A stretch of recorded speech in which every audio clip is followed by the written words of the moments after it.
Well, live, I'm Jason. Am I? You want to cam up or no? No.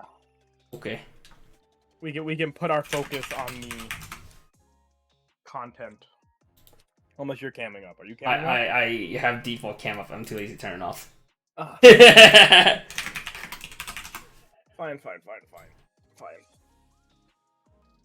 No, not this. I have the foil for this. I will be sorting my Chainsaw Man cards while this is happening, though. Sorting? Wait, stuff is going to become sorted? I gotta pull all the... Well, no, I didn't buy a playset. Oh. I just singled out the cards. So, like, Gurapon has all the cards here, and I have to, like, actually evaluate what the fuck I bought. Where's Psychono, Kevin? Yo, Psychono? Psychono's wherever people put it on the ban list, dude. Psychono, easy. S stands for Psychono, so the Psychono tier. Oh, true. True. It's down here. Oh yeah, we're not doing S tiers and stuff, okay? We're gonna be civil here, and whoever calls stuff S tier are stupid as fuck. Except not. Numbers don't lie. Letters lie. So therefore, we only use tier 1. We're doing it like that. You don't want to do your percentages that you love doing. Mm-hmm. You don't want to do it like the percentages that you like doing. You're like 90 to 100 to 95 or whatever you fucking do. Well, I haven't done it in a while now. The community asked me. It's like I asked the community. I asked the community. It's like, do you rather me just have hard cutoff lines, or would you rather me look at the data and then see which has the biggest gap between sets and then do that and tier based on that. Was on this. Okay, fair enough. On God though, I wish Nisekoi was good enough to be on here. Nisekoi? Oh. Maybe if English eventually gets like Marika. Bro, even if. And maybe if Nisekoi gets a third set. Yeah, maybe.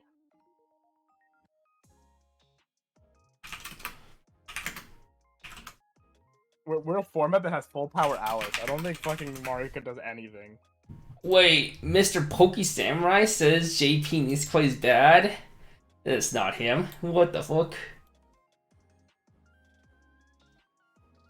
Yeah, I mean, it is bad. I haven't touched that set in 3 years. Wait. Okay, maybe that's true. I don't remember him ever talking about it since pre-COVID. Yeah, I remember he talked about it all the time. Not so much. Nisekoi best set in the game, baby. Woo! Oh, I did buy the clean sets. I'm so smart. I was sitting here wondering this whole time if I ever bought the clean sets for Chainsaw Man. I did. I also bought my bullshit broken pad runners.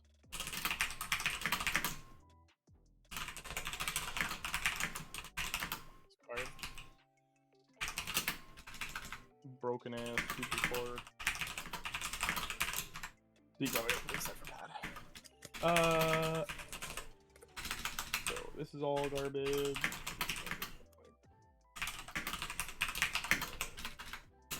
I need like a random assorted cards box. It's just all the random stuff I'm not using.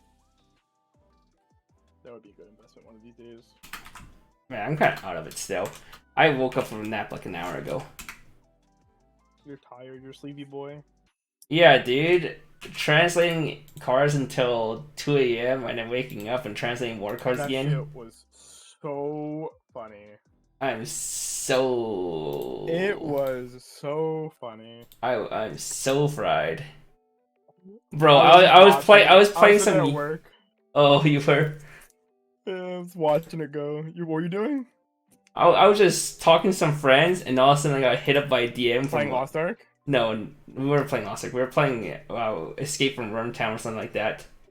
And then all of a sudden I got a DM on Discord, and I read it. It's like, he's like, I got the cards. Do you want?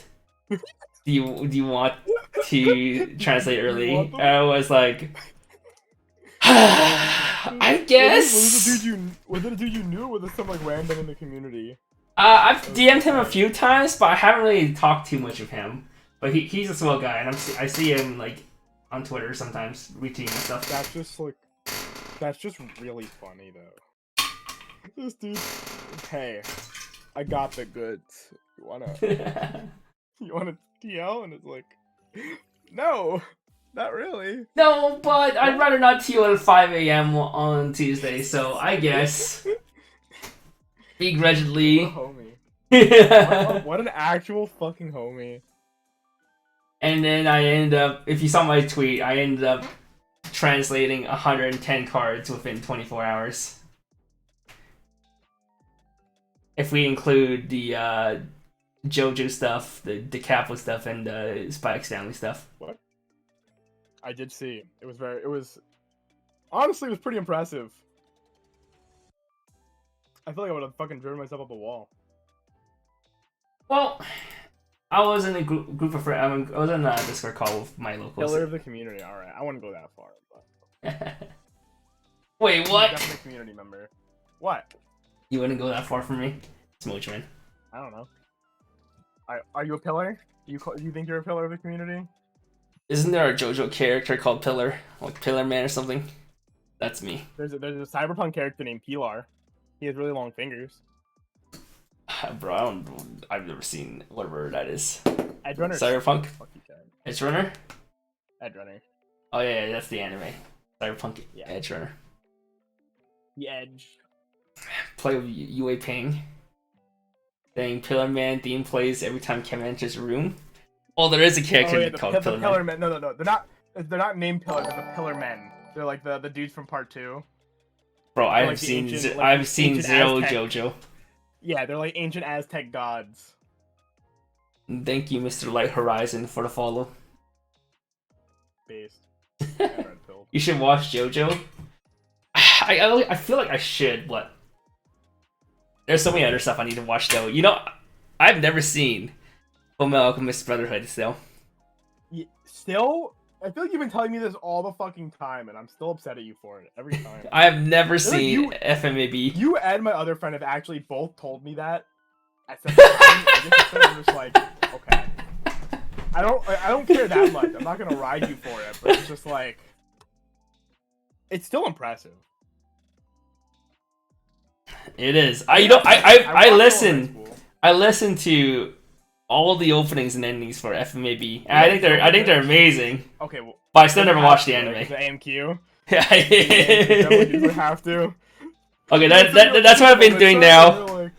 After I stopped playing Lost Ark, I'm playing a lot more games with my locals. We play like random Dead by Daylight clones and AMQ.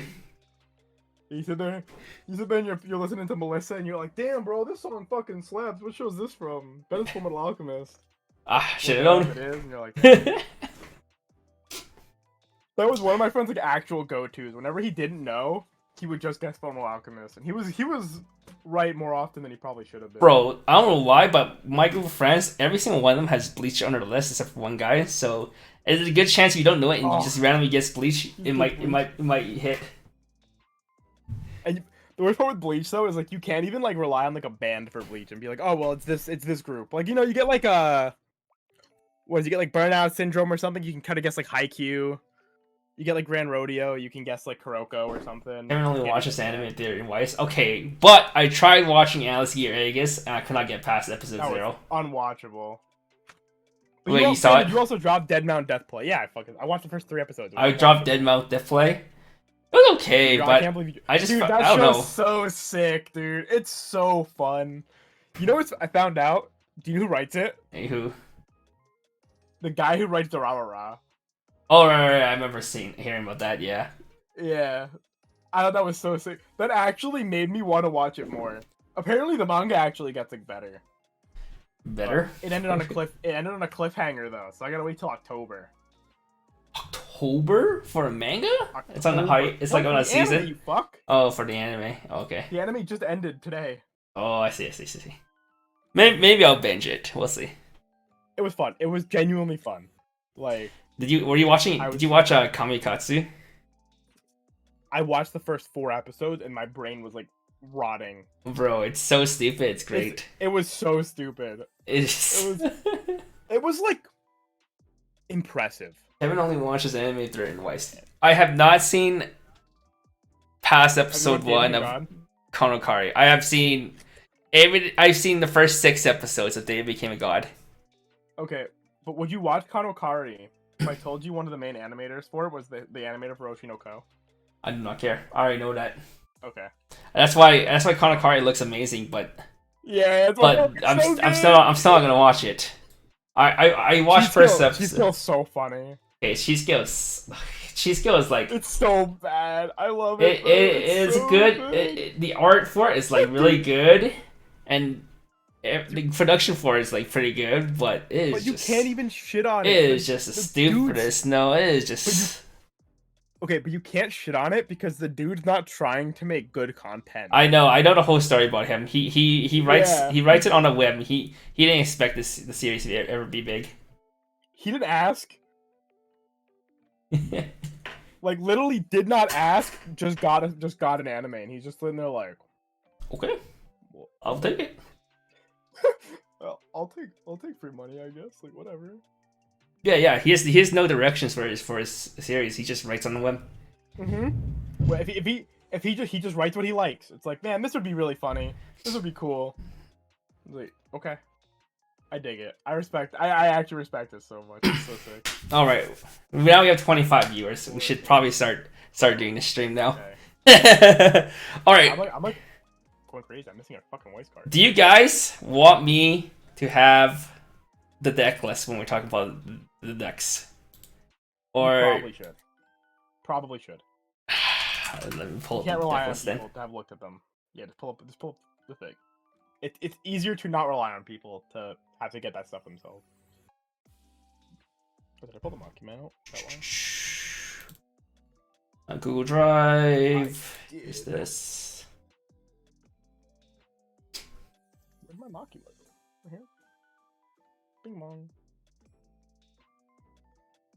2022-8. Fantastic.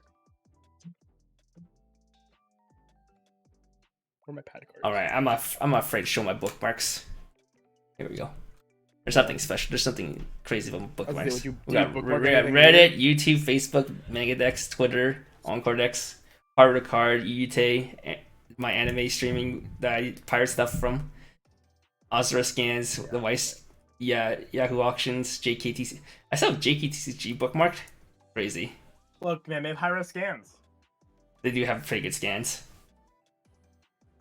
That was always the peak of that site, man. Those scans, fucking god tier. Google Drive, DeepL, Amy, Twitch, Mao. Amy. Yeah, dude, Amy. That's where I go buy some my Kato figures for my collection. You bought a new one, right?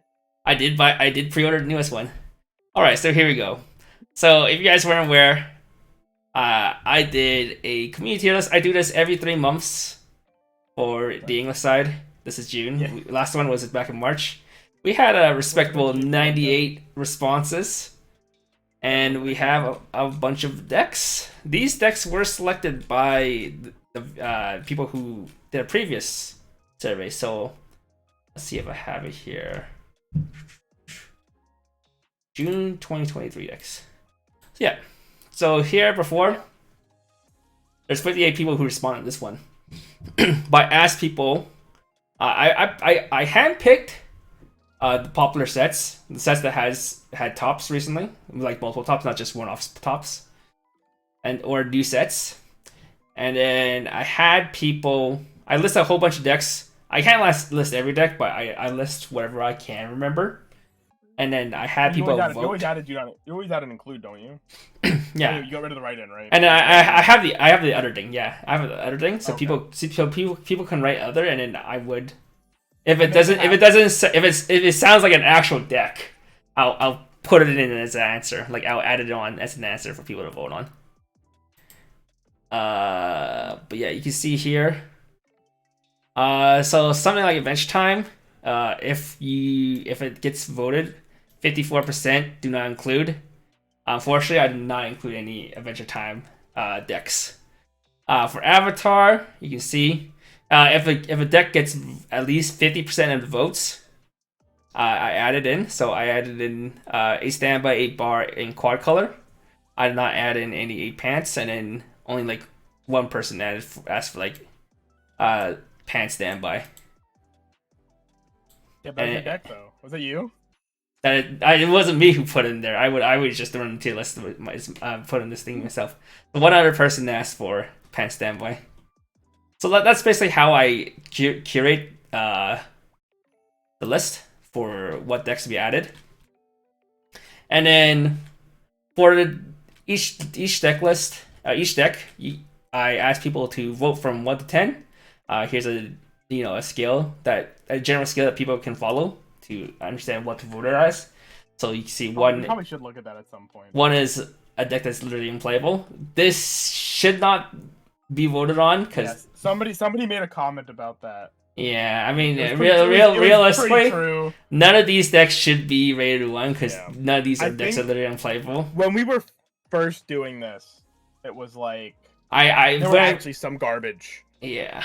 On this, but now it's like a lot more curated out because we do now the Kevin always does the what do you guys want, and then he also always refuses to put things that like rate too low.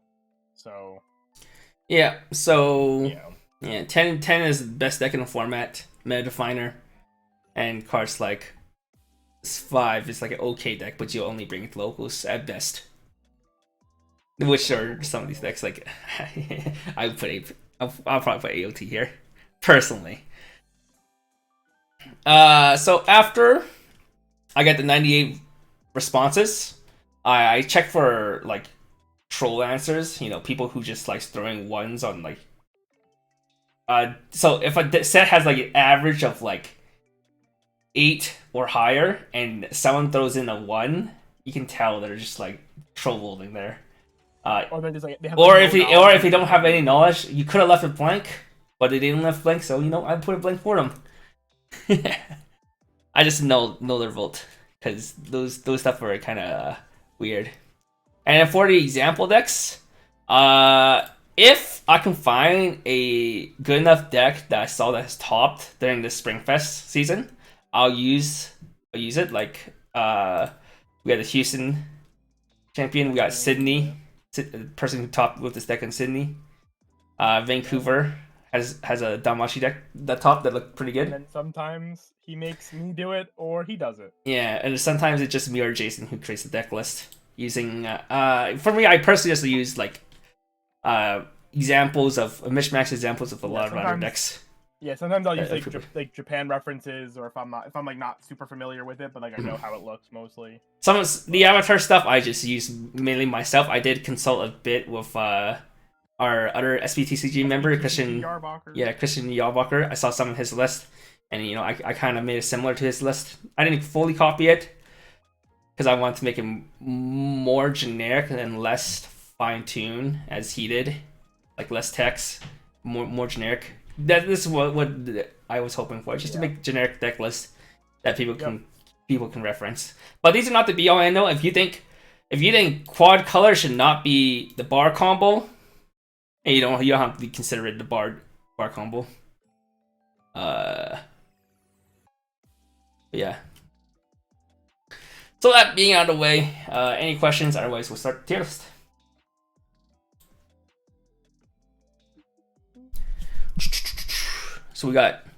So first we'll just go over the sets that are out right now, and for fun, we did allow people to vote for sets coming out later. These won't be in the final tier list image that I'll be sending out to Facebook and Twitter and Reddit, and not Reddit. That's Facebook, Twitter, and Discord.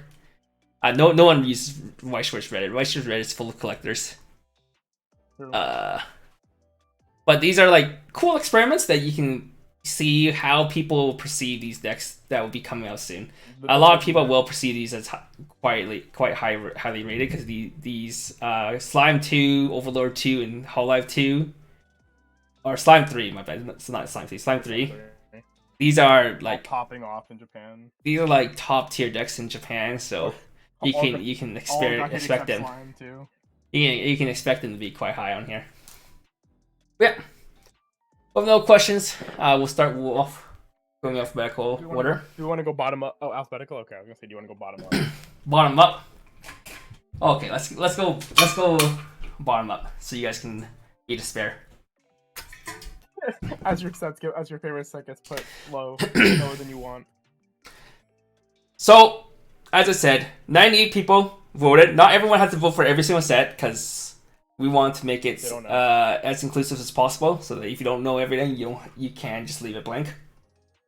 We average the starting score that you give, and then we multiply by 10 to make it look like a nicer number. Looks out of 100 looks nicer than out of 10. And starting at the bottom with 54.22 points, so just above an average of a 5 score, we have we won't put any irrelevant. I don't think there's any sets that's irrelevant, personally. No, but it has to be below a 5 to be irrelevant, right? We're starting off here with quad color avatar. This is a new set. Funny how I had this deck up earlier. So this deck is brand new. Some people, and quite a lot of people, do think this is a meme deck for now because people have done the math on the finisher. The average that you get the full nut off is about 15%, but the odds of you whiffing is also about the same amount. So it's whiffing as in you do not get the burn 3 because you need to mill 4 cards. You get to mill 5 because of the 0. And if you hit two different colors, you get to shuffle back 2. If you hit 3 different colors, you get burn 3 on top of the shuffle 2. And if you hit all 4 different colors, then your opponent clocks himself. But it is okay. Let's be real though. It is pretty inconsistent.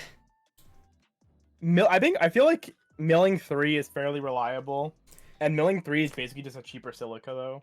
But it is RNG, I guess. But yeah, it's actually better silica technically.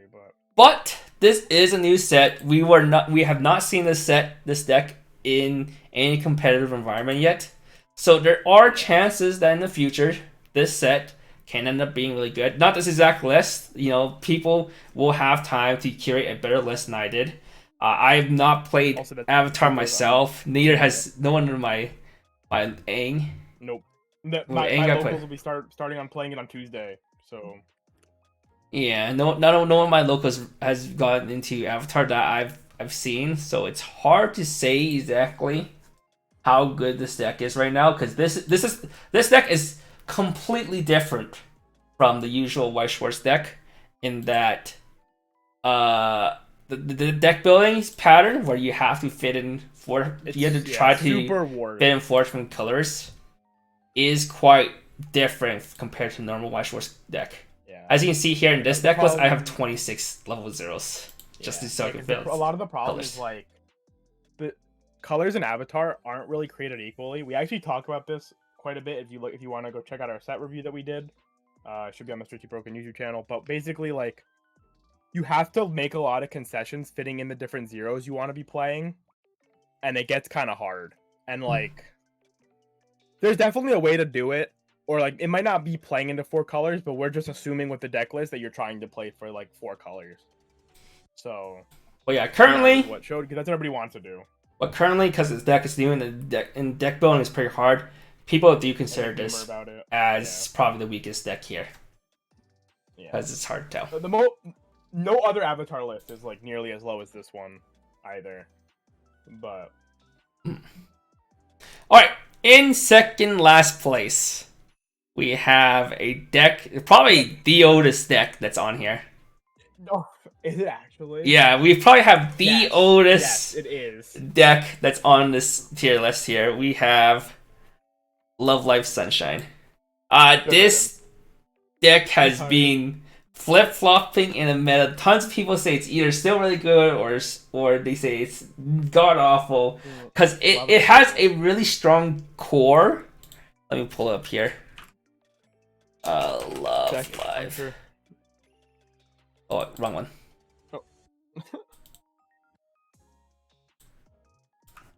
Love Live Sunshine. So it has a really strong engine of the Mirai Ticket Yo.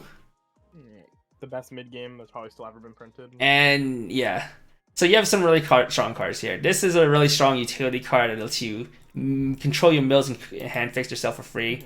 This also gives you a top deck knowledge and hand fix for you for free. And then this allows you to summon out a giant body that will just constantly deal damage to you every turn. Yeah. So the Chica will summon Yo, and Yo will do damage to you every turn. The problem with this set, right? I forgot who list this is. No, like your jargon list. You have Yo-Burn. Yo-Burn. So Yo-Burn's on attack. You check top. You burn your opponent for the level of the card you've revealed. And there's ways to a traded character. Yeah, and there are ways where you can manipulate the top card of your deck. Yeah. This is one of the non-combo decks that ever existed. This deck has been around since like 2017, 2018 or something like that. Older? Oh no, yeah, by 20. I think it's again 2017. Yeah. Yeah. So and it's gone up and down meta multiple times. I think its peak was just last year around the Mushoku meta, where it had a good matchup into it, so people thought it was still playable. But currently in the Alice meta, where your level 1 combo is basically useless against it, because your level 1 combo needs to reverse a character. Yep. And it's a level 1 bomb. Unplayable. This deck has fallen far down in the meta, and I think most people who were Love Live players before have sort of dropped this deck. Yeah, like especially there's other have to reverse too. And also you can tell the outdatedness of all the other utilities. Besides this card being really broken, the rest of your zero lineup is like it screams 2017. Screams 3500 anti-runner. You have a mill. You play an anti-runner and a mill runner. Your sack salvage is like a scry on death too. It's like your brainstorm only grabs yellow and your half yellow half red deck. Yeah. So yeah. Yeah. If it comes back, we'll have to see. But currently, second lowest. Third lowest, which I am quite surprised because it has pulled up some results now, and I do think this deck is better than where it's placed. We have Kobayashi Maid Dragon, and this is in tier 4. Crazy low. Like, granted, I feel like we're partly responsible. We did shit on this deck pretty hard when it was coming out, but we know people that have really like propped this deck up. This deck is like a really good soul push deck. Deck was dead, but the idea is that it just slams bar every single turn. It has a bunch of soul push thanks to the drop searcher and the fact that you're 8 bars. You have a bunch of hand fixing that abuses the bars. Your combo lets you put more bars in your hand even if you don't trigger them. Let you play towards these like smaller counts of events. And then Idadu top end just actually plays the 4s will stick eventually game and just hit you for 4, 5, 4, 4 over and over and over. And it's actually terrifying. When this deck hits 3, it's like super duper scary. But yeah, I think a lot of people are pretty low on it. It only saw results towards the end of this season when I think a couple people picked it up. But I think that was like preconceived notion is already like stuck in people's brain. This rating is correct, Smoochman. Oh yeah, the rating was 59.33. So it was just below the just below the 60 mark. Yeah, I would have probably put this in like top of tier 3, bottom of tier 2 if it was my list, but it is what it is. Maybe we'll see what happens come single season if this deck manages to do anything. I think people also didn't respect it because it was trios as well that it was putting up results in. I mean, this deck list was the one that came forth in. Oh, the bro. It did do well in bro too. I think this was Colton. I think Colton played this list. Colton from the Clock Tower. From Clock Tower, yeah. Yeah, I mean, deck does soul rush things, and I don't think there's many decks right now that can do what this deck does as well as it can. Yeah, I think this is like the only 8-bar deck in the meta. Yes. Yeah. Oh, Avatar soon, but Oh, Avatar just came out. But yeah, Yeah. we're gonna get to that sooner than later. But Yeah. This deck has tops both in NA and GP meta and Alice meta. Yes. It has tools where it can answer Alice, and it has a pretty potent enough finisher. Whereas even against Alice, if you're trying to dodge money counter, you can't just side. Yeah, side, burn one, of those... swing two, maybe burn another two. Yeah, it's just one of those kill you or die decks. But I think it's pretty good at doing that, though, to be honest. Like, if you go to 3 first versus decks, and this deck is at like low mid 2, I think the game's just fucking over. Like, it's just like you're done. Even at like mid 2, I'm like terrified of this card. If they get into Thor to play like 2 or 3 of this card and pay for it fully, spooky. All right, enough about 8-bar Kobayashi. We got 3 more decks that's in tier 4. Next we have another English exclusive outside of Avatar. We have Ruby. Ignore this. Ignore the ordering. This should be choice standby. It's choice standby. Is this was this split standby or was this just mono? This was split standby. Yeah, this is the Ruby deck I like the most. But this deck has fallen from grace since it first came out, and I think this is unfortunate because this is like a pretty underexplored deck. It did really well around the time it came out, but the whole crux of this deck is it relies on the 1/0 Jean being able to give something on reverse search, and so you play like the 1/1 headmistress that gets power it Shimakai's itself every time something attacks. And this also pumps it power. So you can like scale one lane really well. But it ends up just becoming one of those decks where like you are conceding like 2 lanes every single turn. And then Pyra is like your second combo that you play. It's like a split standby. So you play 2 of the Pyra that plays herself, stands herself, and then shuffles back cards. The problem is this deck has no soul push. So you don't end up actually doing anything. You shuffle back 5 cards, and a lot of time it's just 5 random cards, and you're only usually swinging like 5 damage when you do it, maybe. And then Ruby is really good at breaking boards, but at least this deck doesn't even play that many of her. But she's not that great of a finisher, all the same. But oh no, they're playing the foil, okay. But she can, do what she does. But the problem ends up being you're crashing board every turn, 2 or 3 lanes. Pyra doesn't win you the lane, so you're playing a standby deck that doesn't stand by well, ever.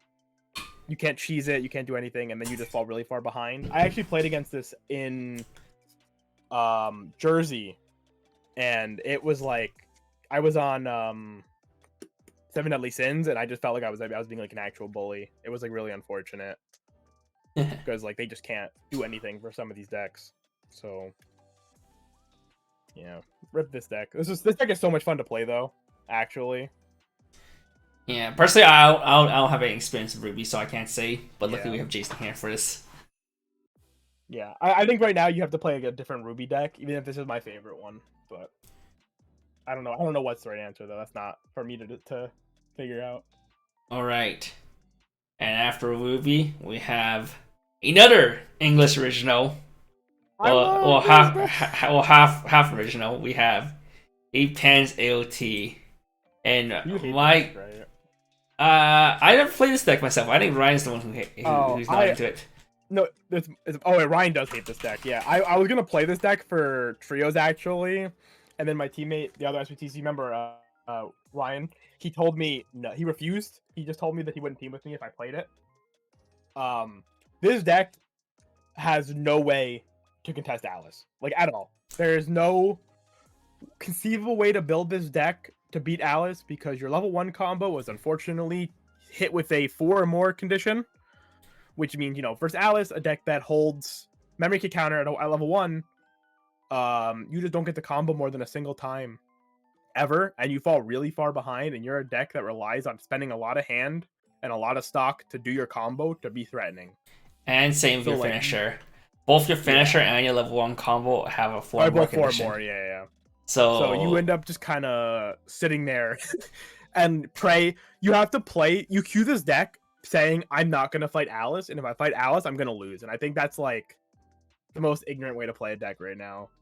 But honestly, even Quince like beat you up pretty bad. I think if we look at the Board-based Springfest results, we had not seen any One. 8-pants AOT top since California, which was the first Springfest event before we had Sword Art come out. Oh, Cali had this too. It was Cali and Toronto that had this. Oh, it was Toronto. I think it was Toronto, not Cali.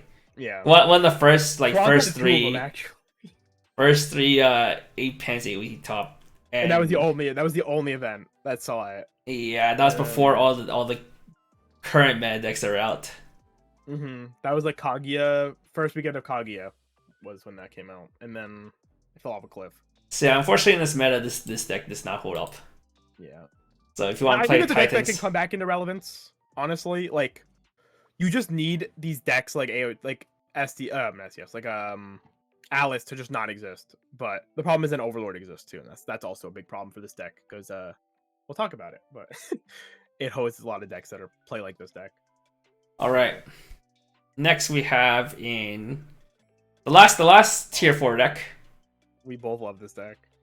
How did Kobayashi get ranked lower than 8-pants AOT? Back with me. I think there's a preconceived notion where Kobayashi is pretty bad. Where it's just everybody shit on this deck coming out, and I think it left a lot of people rattled. I also think a lot of the good players would not pick up the deck, and people who are just fans of Kobayashi would, and they won't necessarily perform as well as like some of the top players who would be playing Sword Art, who would be playing TRV, Quins, stuff like that. These other Seven Deadly, SDS. Yeah, they're just everybody that wants to compete more will pick a lot of those decks. I think Trios is technically like one of the best environments for Dragon Maid, but because I think it's a good third deck, but I still think it's better than where it is, but it is what it is. All right, I guess we can't really. Last deck of tier 4 and one of my favorite decks on this list. Me too. I love this fucking deck. We got Grisaya. Unfortunately, it came out it came out 2020 in JP, right? So this deck came out February 2020. Yeah, so it came out over 3 years too late. And if you don't know what Grisaya does, I personally would think it's better than this, but yeah. I understand though. It looks stinky. It really does. So some of the problems with this deck, your hand filter is all reliant on this one card, and it's these kind of help, but your main hand fix here, and your goal of this deck is to anti-heal your opponent and then loop your level 1 combo.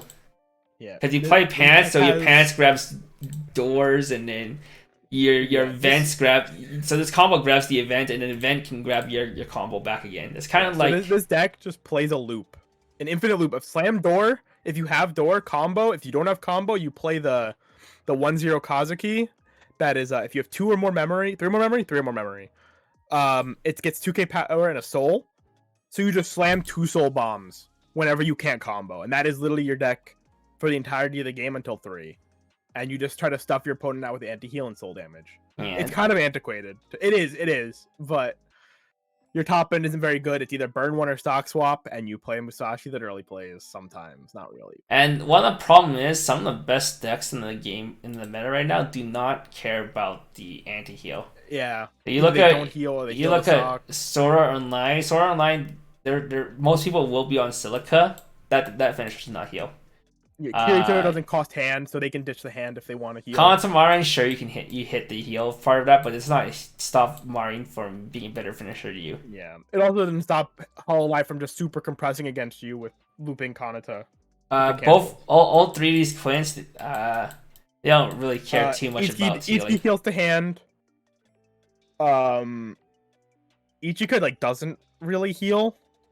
Nino heals, but Nino has a heal to stock as an option as well, so they don't care. 7 Deadly Sands is sure you denied heal, but it doesn't care. It's just gonna try. It's just trying to one-shot you. Well, if they want to heal, they're gonna heal the stock with the Diane anyway, so it doesn't Yeah. matter. So Like, yeah, that's why more modern decks with heal the stocks keep coming out, and there's a chance, I think, if meta shifting, Grisai is always, I think, one of those decks that if the meta shifts to be like a lot of healing and grind games, it can be somewhat relevant. But you also need second set. yeah, well, okay, the second set adds what? A brainstorm and an auxiliary finisher. Yeah, second right? set doesn't really add too much. You're right. Yeah, I mean the brainstorm is really good. That's for not keeping brainstorm. the game going because check. Yeah, it is. Check the brainstorm, the yellow one. Oh yeah, that one. Yeah. And then they play the Chizuru burner as like an auxiliary finisher. They have more. I think there was like one more card that they played. Memory card. Oh yeah, the extra memory, the memory Ricky, card. Yeah. So it'll help, but it won't propel it up anywhere, unfortunately. Set 3 though, maybe. Smile. So yeah, this deck is came out too late and came out in the meta where its best card does not function. It's not that great. Yeah. Oh, God. Man, if only Kazuki did literally anything when it went to memory. All right. Oh, anything. Starting off with tier 3, we got with 63.65 points. Grisai has 61.78 points. So we went up by almost 2 points. We have 8 choice Data Live. What was the top end for this? Was it a Xenon or was it like a burn 3? It's a burn 1, burn 1. Burn 1, burn. Oh, it's a Kokochino. Okay. Yeah. It's just double Kotori, right? Yeah. Nice bookmark. I deleted it. So yeah, we got 8 choice Data Live. This deck doesn't get hindered at all by the ban list. This is a super vanilla deck. This is basically just like 8 choice dab, but better. Right? They upgraded that deck. They got a better early play. They got a couple better level 0s, and they got a better top end. But it's still like the same gameplay loop. It's slam combo, use the Kome, find your choice, slam your choice, do it again. It doesn't really do anything crazy good. It does have this nice event, but you're required to win board to use this event. Yeah, and you don't win board in this deck. Kotori's not even big, right? Was she big? Or she's not a big Kokochino, right? No, she only gets 1k. 12. Oh, 1k? Yeah, she's 12k, yeah. I see. Yeah. So yeah, this deck, it's okay. Nothing crazy. Its zeros are good though. It actually is like a really good zero game. I it has the double drop search is really good. That brainstorm is really funny. It's like has a little bit extra like compression to it. And in this version of the deck, we play like this engine just to be able to answer Alice, but you are filling your stuff with some worse cards to do so. Yeah, but it's just like a very like medium. Oh, it's also a Xenon. Yeah, see, I remembered. Yeah, it's burn 1 or burn 4. Yeah, it's just a very average. I think this is like a very boring bland deck. It doesn't do anything super crazy. It just builds hand. It'll build its hand nicely. It build hand, but it'll always have hand. But it also won't win lanes because Kotori is only like 6'5". So yeah, it's a 1k1 deck. It's nothing crazy. So that's why it's pretty low, rated pretty low. It does nothing really special. Next with 64.44 points, we got one of the newer sets actually. But we got this 8-door Bang Dream. As you see, there's 2 8-door Bang Dreams, and I'm actually really surprised. This is the anniversary build. The anniversary build got rated lower. Yeah, it just topped in Sydney, right? Yeah, I got top 3. I don't know the personal record, but I mean, in the end, it's he did well. He did well. He did well. I know him. Yeah. I've actually been talking to Darcy about this deck for a while, because when I was gonna queue Bang Dream, he was trying to convince me to play this instead. The idea is that you loop the Yuki level 1 combo, which is on reverse of your opponent's character. You ditch 1 to search 2 cards from your deck. So it's like Yuki from Sword Art, but it has to reverse. We've seen this profile a couple times. Notably, this one is really big. It's 7/5 by it's like just with the climax by itself. The idea is that you try to play 0 slowly, so you go to 1 first, you combo off, and then when like things like Alice get thrown out, you play that 1/0 Rinko down to the board that summons it and then gives it like a gigaton of power. so your combo ends up going to like Yeah. 7-5, 12-5, 13-5. You have the brainstorm in the back row that pumps extra power, so you can go like double brainstorm back row. You have the Saya to the right, yeah. Okay. So that one pumps power. Then you have also the 2-1 Misaki that you can play. That card's really sick. The 0-0 as act. Rest it, swap into this Misaki, and that Misaki gives global offensive 1k times your level. So even at level like 2 and stuff, you can force the reverse like very reasonably. You have like really good stock if you keep the hand because you have the yellow brainstorm. You have access to obviously one of the best stock swaps in the game that's ever been printed.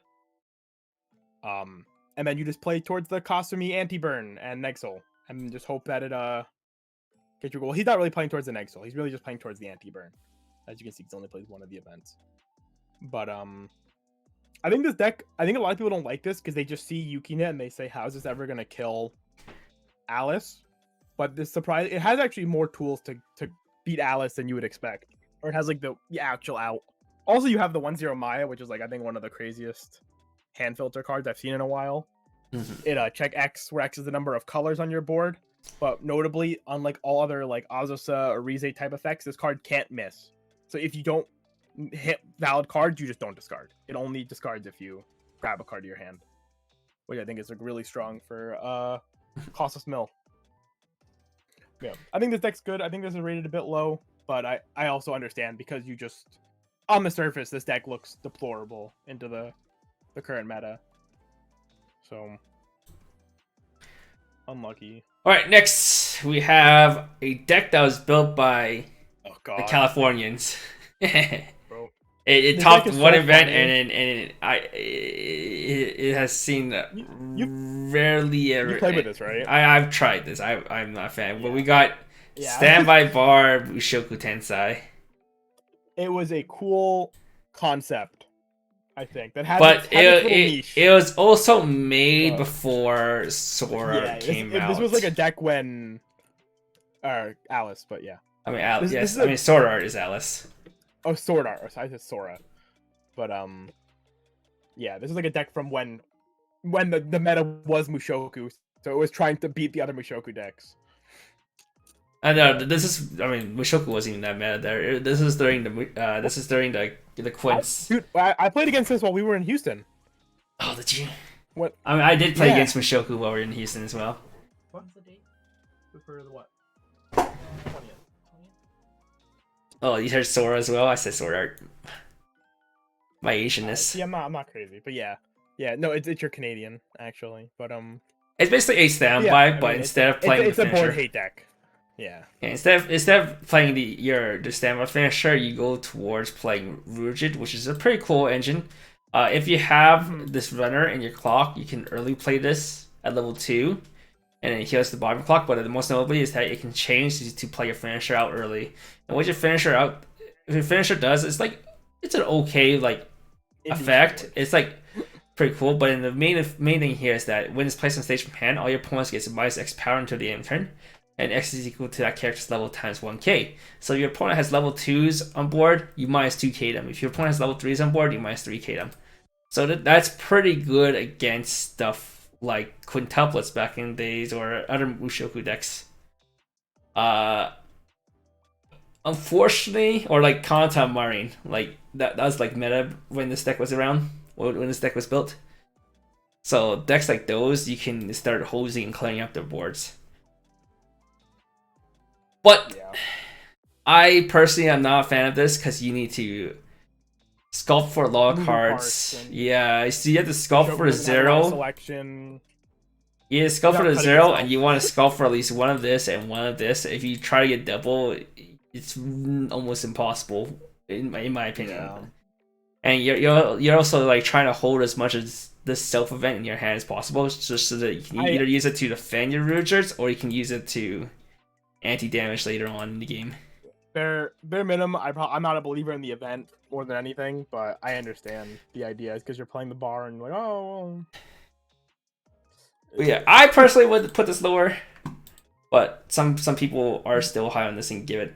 I think this should. Yeah. I think these two should swap. Personally, I agree. Bare minimum, but Well, yeah, this is a community tier list, not my tier list. True. So yeah, that's what they voted for. All right, next deck. Unfortunately, that it's dropped this low, in my opinion, because it's basically the same version as the another deck that's way higher. We have Kaguya, the Door Pants version. This deck.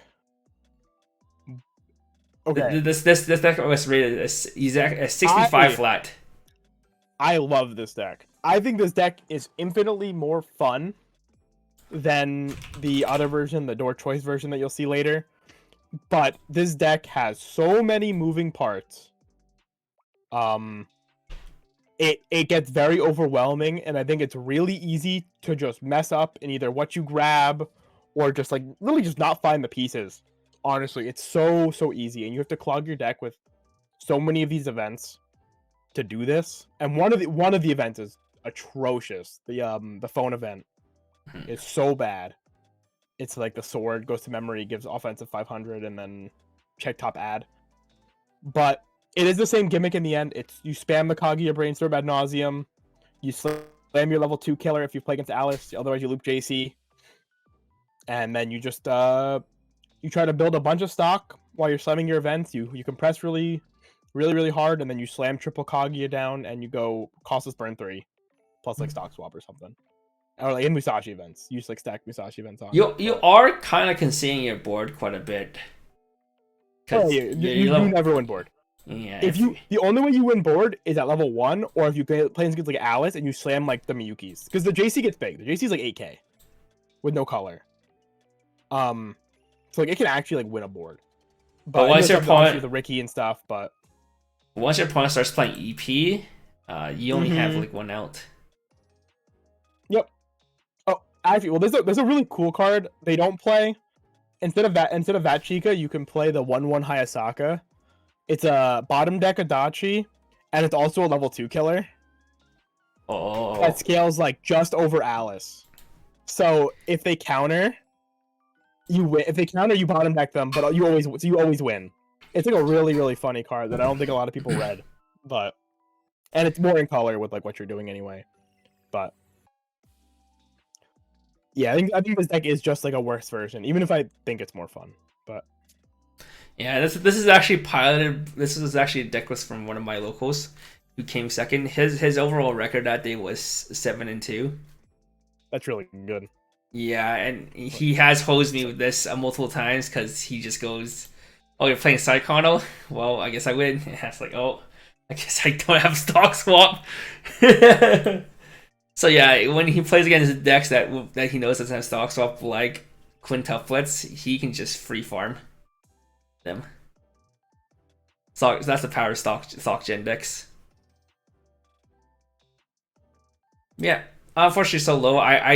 Even though it could be worse than the choice variant, I don't think it's that much worse. Where it's like a whole tier difference. But unfortunately, that's how the community rated it. All right, next we have at 65.91 points. We have the other ELT deck. This deck is it's rated so low. Oh my god. That's so crazy to me. I feel like people talk about this deck all the time. This getting rated this low is like wild. I guess like no, I don't get it. I think most pretty good Alice matchup too. Let's see, 65.91. That means most people are rating it around 6 to 7 out of 10. I mean, I guess it's not that bad, but like it still feels really low. Like I think this deck has like a pretty good niche into the meta. Like you have obviously your hexproof. You have hexproof big bodies because of the 2/1 Armin and the 3/2 Armin. So your errands can actually your Aaron EPs can actually scale cards. Your level 3 doesn't care about anything at all. It's just an Icy Tail for zeros and sets like Sao, and there's so many sets right now play like an absurd amount of zeros, right? You have a 1/0 anti-change counter. You have the level 2 killer that's in color with your combo. You have the gear event, which I think is really good for maintaining pluses if you go to 1 early. Let you loop, or if you can win board with Historia, you can leave a lane, gear the Historia back, and then like threaten Alice again on the backswing. I actually had that happen to me while I was practicing with one of my friends that queued this deck, and it's pretty annoying. It has good power pumps with like the Titan Aaron. It has good access to its grave because of the Rico and whatnot. It's just like really wild to me actually, but whatever. I can kind of understand though because this deck is kind of medium all the same. Yeah. I don't play with much. I know some of my friends are quite upset about this deck. Their opinion is if you don't draw CX, this deck kind of does nothing. Like if you don't get multiple Mikasas off, or you don't loop Mikasa. I mean, you do have the Brainstorm though. The Armin Brainstorm is like actually like a sick card though. Yeah, but it's like a one-off. Sometimes you don't see it. But yeah. Well, I've like bounced between 1 and 2 of it, but yeah. I mean, you have good access for it though if you really want it. But yes, this deck does kind of hinge on looping combo, which is its own problem. Which is probably its actually its biggest problem, but. Yeah, if you're not comboing, that kind of does nothing. And if you're not trying to so the thing about IoT is like it tries to anti-meta, but if you don't run into the deck you're anti-metaing for, it kind of does nothing amazing. Yeah, there's that problem. That is an issue. Feast of Famine. This deck feels Feast of Famine. Yeah. I mean, it was mid game isn't strong enough. Oh. Mid game isn't strong enough for a mid game deck. I mean, I don't think it's like a mid game deck. I think it's like. I think it's like a good with stuff. A mid game. I feel like it's more like good stuff. It's like it's pretty good at all points of the game, but yeah, there's no strong sitting there point. slamming. You're not slamming your early plays and saying like, yeah, I'm gonna win board with my early play. That's gonna be so sick. You're playing your early plays down to contest cards and just say, well, I'm gonna try to kill your cards. I'm gonna heal. And if you kill my cards, you kill my cards. It doesn't matter because your combo is so cheap that like you just don't care. So you just throw your cards away. You play for your mid game a little bit, but you're not a mid game. You're not like a Kanata, which is like a mid game deck, I think. Maybe the only downside about this deck is it's a bunch of dudes and people want to play waifus. Sure. Well, Avengers. True, Tokyo Avengers. Those are hot dudes. SDS. True, but that's meta. People love Escanor. Kind of ugly. People love Escanor. True. Escanor, he's the boy. The deck is too fair compared to newer decks. True. AOT is like that is something I will say. It is very fair. AOT tries to react to what your opponent's doing rather than being the. AOT is a good litmus test deck for how like good your deck is. If your deck is worse than AOT, it's probably it's probably not worth playing. Like. All right. Yeah. Next we have here 66.09 points. We have the other Day Alive deck. Where is it on here? 8 Standby Day Alive. Some people would still think 8 Choice is better than 8 Standby. Who knows? Who knows? I never really played 8 Standby with set 2 stuff. Or technically set 3, but it's volume 2 stuff. I didn't either. I know it's just okay. It needs Nijigasaki at home, right? But we don't have Nijigasaki. So yeah, that was like a merit that I think we kept talking about. So you play. I mean, you still play like vanilla 1/1s, but the changes. The biggest change that happened in this deck is that you play this 1/0. That's a glow 500 or 500 assist, and then when your character check a choice trigger, you can give a character plus 2k power. Your new level 2 is a 9/5 of hand core, but it also has pay 1 twin drive. So at level 2, or second turn level 1 after you get some 2/2s out, you can start twin driving and power pumping up your 2/2s to hit pretty big numbers because it's the 500 assists are 10k, so you can hit 14ks for 2/2s. My only gripe about that is it comes online a bit too slow. Compared to Nijigasaki that has a 1/1 with twin drive, this does not. So it's a slower ramp up time. And your finisher, unfortunately, you only have 2 of it. Which, I mean, it's still a good finisher because it does a lot of stuff at any point in the game because you can get to that level 2, you can stock swap, and that can be like detrimental. Well, the problem is you only have 2. Oh, this isn't playing the cool early play though. Which cooler to play? The not the cooler, but the cool icy tail, the red one. Oh yeah, the one where you I've clock seen some people yourself. play like the red icy tail. Mm-hmm. Yeah, that's an option people play. Yeah, you clock yourself to push damage for low cost. Yeah, I think that card's pretty. One of the best thing is you can randomly get free stock because you play high count level 2s and higher. So this drop search can randomly give you free stock. A standby is not good. It's pretty nothing. As an 8 standby deck, it's super outdated with what 8 standby decks we have right now. What standby deck do we have right now? Like we have Mushoku and Quince. No, we don't. And now we're gonna have. Well, we don't have Mushoku because that's still banned and people don't like it. But yeah, but it's rated higher than Dao. Yeah. A little crazy to me considering neither of them have any results at all, but what do I know, I guess. Yeah, I think we have Quince. Like Quince is literally the deck that we have, and that's hopefully getting banned sooner than later. But you know. Yep. Alright. Well, Dao done. Next card we have at 67.94 points. So almost 2 points higher than Dao. We have 8-bar Avatar. Another new deck that came out literally like last week. This also seems like crazy low, no? Yeah, kinda. It's a new deck. So my idea about new decks is if you don't perceive a new deck is really good right now, it's gonna end up being rated probably a point, maybe like a tier lower than it should be, as people have not found out the optimized list. So take this with a grain of salt. That's why it has a new tag on it, because new stands for it just came out. There's not too much information on it, so it can't go up. Like remember, 7 Deadly Sins when we had it on 2 tier lists ago, people put 7 Deadly Sins like tier 2 or tier 3, and it wasn't until after Worlds or during Worlds, like right before Worlds came out, that people realized, damn, this deck is actually pretty poggers, and now it bumped it up. Well, I mean, okay, 7 Deadly Sins had what? Literally one event where it was released before people did that, and that was also because people were like being kind of sneaky about the deck, like trying to be sneaky. Don't really being too good about it, but yeah, as I said, it's a new deck, so take this with a grain of salt. It will go up later. What do you think about this deck, though? I think this deck's actually pretty good. I know everyone will allude to this deck being basically Kanata Marin. Yeah, it's Kanata Marin Light. I mean, I think this is not the best Avatar deck.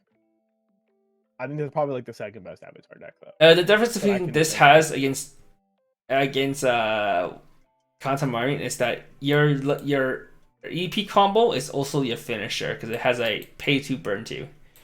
So that means you can serve deck slots. You do not need to slot another finisher.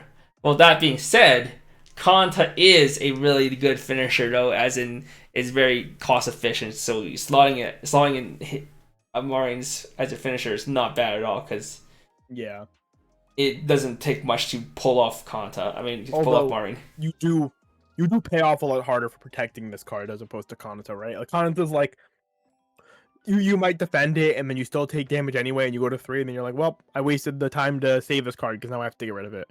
But at least with top, if you save the card, it will always pay off because it is your top end. No, this card doesn't heal though, which is like a big thing, but it's a damage cry. Which can be kind of good. With a brainstorm that also gives you another scry, you basically make your counters a double scry. Yeah. So it helps you push cancels. It's hard to say right now. On paper, it looks like worse Kanata Marin because you do not have one of the best tool that haul I've had, which was it's a draw brainstorm and the helmet Kanta. Helmet Kanta basically gets you both the 2 pieces to summon off their EP. All you have is this dude. Well, you have a really good anti-change counter too, and you have an actual level 1 combo. And you have an actual level 1 combo, which means like you're not clocking yourself for advantage, but that also means you don't have the ability to do this on demand like Kanata did either. with like the Miko. So the trade-off. It's a bunch of trade-offs. We'll see how good it is. I personally think it looks pretty good. Because it's like Kanata. But is it better than playing Kanata? Hard to say. Yeah. Yeah, I expect this to most likely go up, but there's a chance where it just stays. At least a bit. Yeah, I would to go up to like I would expect it to be like at least bottom of tier 2. But all right, we'll see. Next deck on the list we have Kaguya with 68.97 points, 3.03 points off from the good old 69 number. This deck sucks peen. I hate this deck so much. With every fiber of my being, I hate this deck. So the previous deck build, where's Jason's cam? My man didn't want him cam up. I know. I put it on. And he didn't do it. Oh, did you? Okay, I can't. Yeah, I can't see it. I turned it off now because I didn't have it on. I'm gonna turn it on. I don't care. On. You turning it on? Oh, okay, it's on. It's on. Okay. I literally had it on for like how long? It's been an hour. I had it on for like 40 minutes. Okay, I'm sorry. Okay, I was gonna say that, right, Johnny? After playing 8-bar pad, that deck is just shitty 8-bar pad. But we don't have 8-bar pad in English. An 8-bar pad is like that deck was fucking insane. Like high key, that deck was like nuts. How are people playing choice pants or pants choice? I don't understand. That deck was like whew, true power, level 0 combo, everything I want in a deck. On God. It's got treated. Anyhow, Kaguya. Have you played this deck or played against this deck enough? Because no. This deck is a fucking nothing burger. So it seems like it doesn't seem like it's anything special. I bought into this because of Carmen. Because Carmen was talking about how much he liked this deck and yada yada yada. Your level 1 combo is the same combo as like Bell. Right? When you play the climax, it's search or salvage the event. The event is a 1-0 torch counter. You know, whatever. Hestia knife, whatever you want to call it. Zoomer, boomer, whatever. The problem is Bell had a really sick power condition that made him feel really good to use. There you go. Right. Yeah. And then Kaguya does not. Kaguya's actually makes her really awkward to resolve because she has to play an event. But you only play like 7 events total, if that. Sometimes some people don't even play the 1-1 event. So you have to basically like in your mulligan, you have to hold a blue event or pray to God you find it. Otherwise, if you go to 1 first, there's a real chance you don't win board because your card is only 4/5 or 4. I think it's like 4. Is it 4? Kevin, can you hover over it? Oh, 4. It's 4. Yeah, so it's 5. 4/5. 4/5. It's 4/5. So it's 5/5 when you slam a climax, which is like miserable. Your zeros are pretty good, but you do still lose access to like Runner Ricky. You get like the new Cope Runner, which is like pretty okay because it fixes clock for you, but it's just a draw. You have the Event Reason, which is like actually it's like a pretty good card. You have literally 1-for-1 Hestia Brainstorm, and you have level 0 stock swap, which is the best part of the deck. But in the end, you're a do nothing slam climax deck like all the others. You don't have the resources that like other Kaguya decks have. So like the door deck, or even like honestly even standby door, which I don't think people like a lot, but like those decks both have infinitely more resources than this deck does. So those decks can actually play towards the Miyuki EP, which is probably one of the strongest meta things Kaguya has right now, because it's hard removal, it's big. They can't really play that. If you play that card in this deck, you are directly nerfing your top end, which is like really expensive already. So, and it has to reverse, and it's not super duper big. Like Alice can like legitimately wall out Kaguya, I think. It's what 11/5, 12/5. 12/5. One can get to 14/5 with the drop search, and then you have a level X you can play that puts it up a little bit more. So you can maybe win one lane, but winning the other lane feels like impossible. You're not even cheating out. You're not even cheating out your finisher. Like standby. You save no stock in this deck. Like that's why I like standby more than this deck. Honestly, is because standby gets to they play Miyuki control and then they stand by into their Kaguya's, kind of like Asakigura does with Guras. Right? You play towards just cheating out that card and you play the better cards in the mid game. But yeah, I miss deck. This deck fucking blows. Like there's so many better 1k1 decks. Just play Danmachi. Literally just play Danmachi. Literally play Danmachi. Alright. Ugh. Alright. Kaguya Spiel is gone. There's still one more Kaguya deck on this tier list, which is not in tier 3. Wait, I think you skipped like 3 decks, Kevin. Did I? I did skip 3 decks. Alright, my bad. I was like looking at the deck and you said that deck and I was like, okay, I missed 2. Okay. Before Kaguya and before the card before Kaguya. No, you're missing another card. You're missing another deck. I'm not doing the red ones yet. Because those are gonna be after we finish this first tier list. Oh, I see. Okay. Oh, I see. But first, we will have a standby Mushoku. After this deck, right, Kevin? I do love this deck, but the ban list hurts this deck too much. It does. It hurts way more than I ever thought it would, to be honest, when it happened. And the mana is not good for this deck. So and what? You also just played unrestricted. Let's just play unrestricted. So this deck has fallen from grace. This is literally the best deck of the format last year. People would argue otherwise, but there's a good consensus of people who would say this was at least top 2, if not top 3, or top 3 if not top 2 of the meta last year. Before Quintuplets came out and before this deck got hit. But yeah, the ban list, what it did was you can't play the 2/2 Gizlane and you can't play the tap counter anymore. So one of the identity of this deck was that you got 8/5 level 1 walls, sometimes 9/5 10k with 9/5 10k walls of 1. You can wall out your opponent. Your combo doesn't need a reverse, so every time you had the standby game, you can generate advantages, and then you convert those advantages to play tap counters to help you win games, because tap counters are actually like game-defining, game-changing cards. Yeah, they are. Well, the problem is if you don't play the tap counter, you don't play as global 1k, so your level 1 combo will just always be 7/5, so it's tiny. So that means you can't play the whole gain a bunch of resources gameplay. And also Alice is out, and Alice just outswall this deck even harder. So like, what's the point of 8/5 walls if your opponent sits on 11k walls and with backups? For you. And so I played the rest counter, and I've never had an issue with the deck. Well, other than compression being crap. Yeah, so the idea was that Mushoku leveraged its poor compression because it got to threaten tap counter all the time. And back then, pre-ban Mushoku, actually managed to hit really good compression because nobody ever outed your cards. Killing Eris was like unthinkable, honestly. And this event counter, while the 4k is neat, is not a replacement for your tap counter. It is nowhere near close. It is very inconsistent to pretty inconsistent to get the anti-damage off.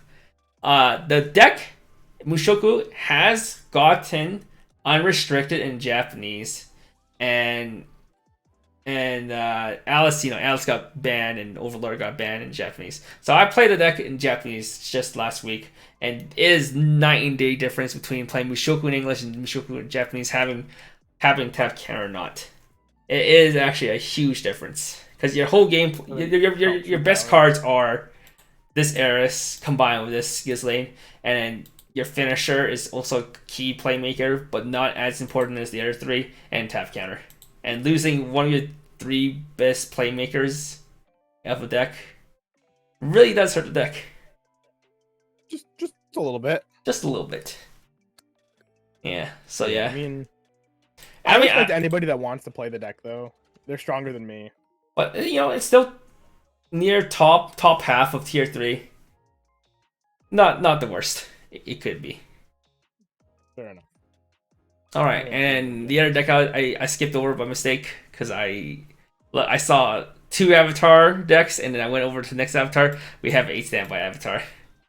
This is the deck I think is the best personally. I personally think this is the best one as well. I wasn't a believer during like our deck building sessions and whatnot, but you know, my locals were playing it at their little like we have like a smaller Saturday locals, and I didn't get to go to, but they were giving me such good feedback about it, and they really liked the Zuko a lot. Azula bad, Zuko good.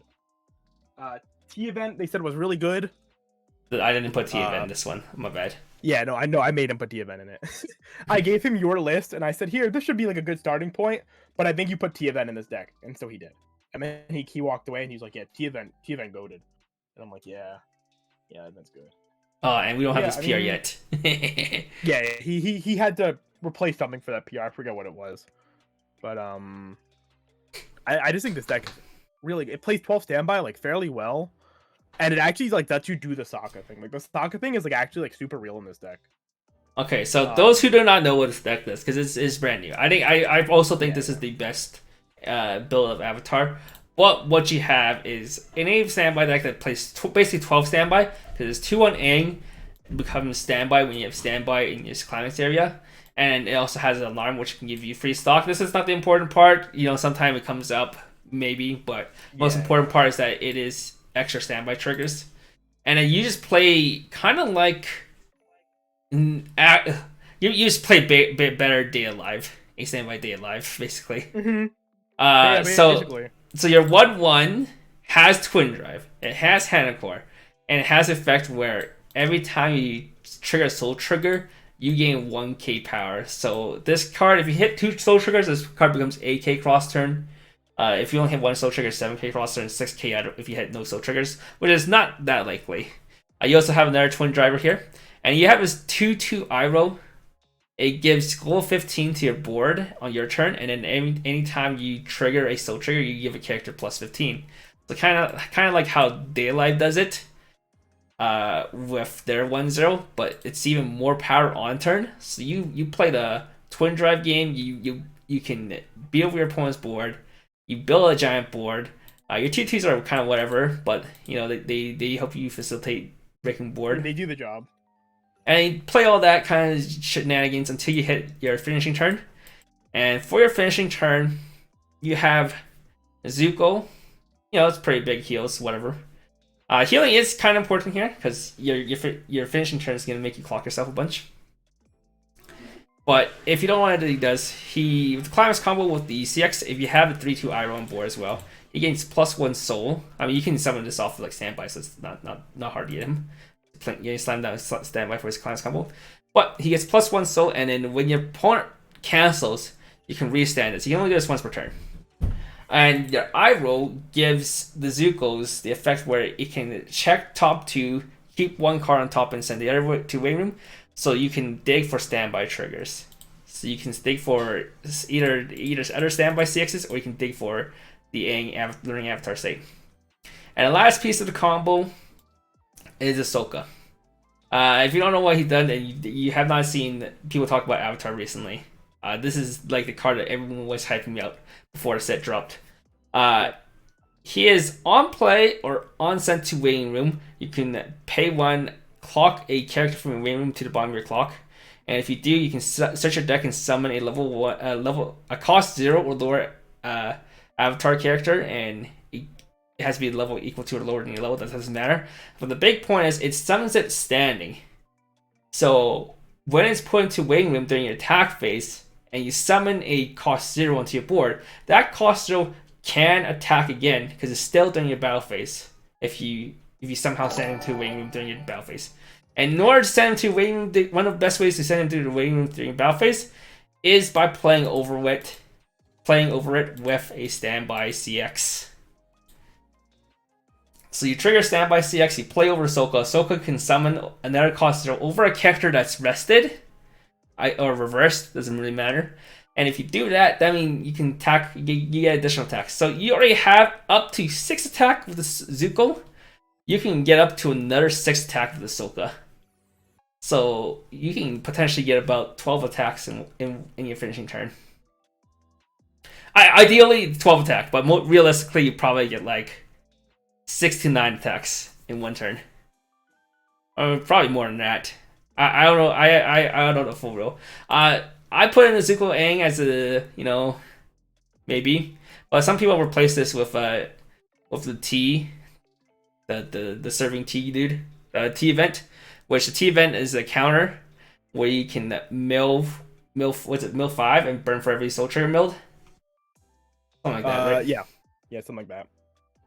So then after, if your opponent somehow does live after the whole shebang, because your finisher is stockless and your Zuko is paid for himself, there's a good chance where you end up with 3 to 4 stock, so you can just slam down the event on your opponent's first attack and try and do the last bit of chip damage to kill your opponent.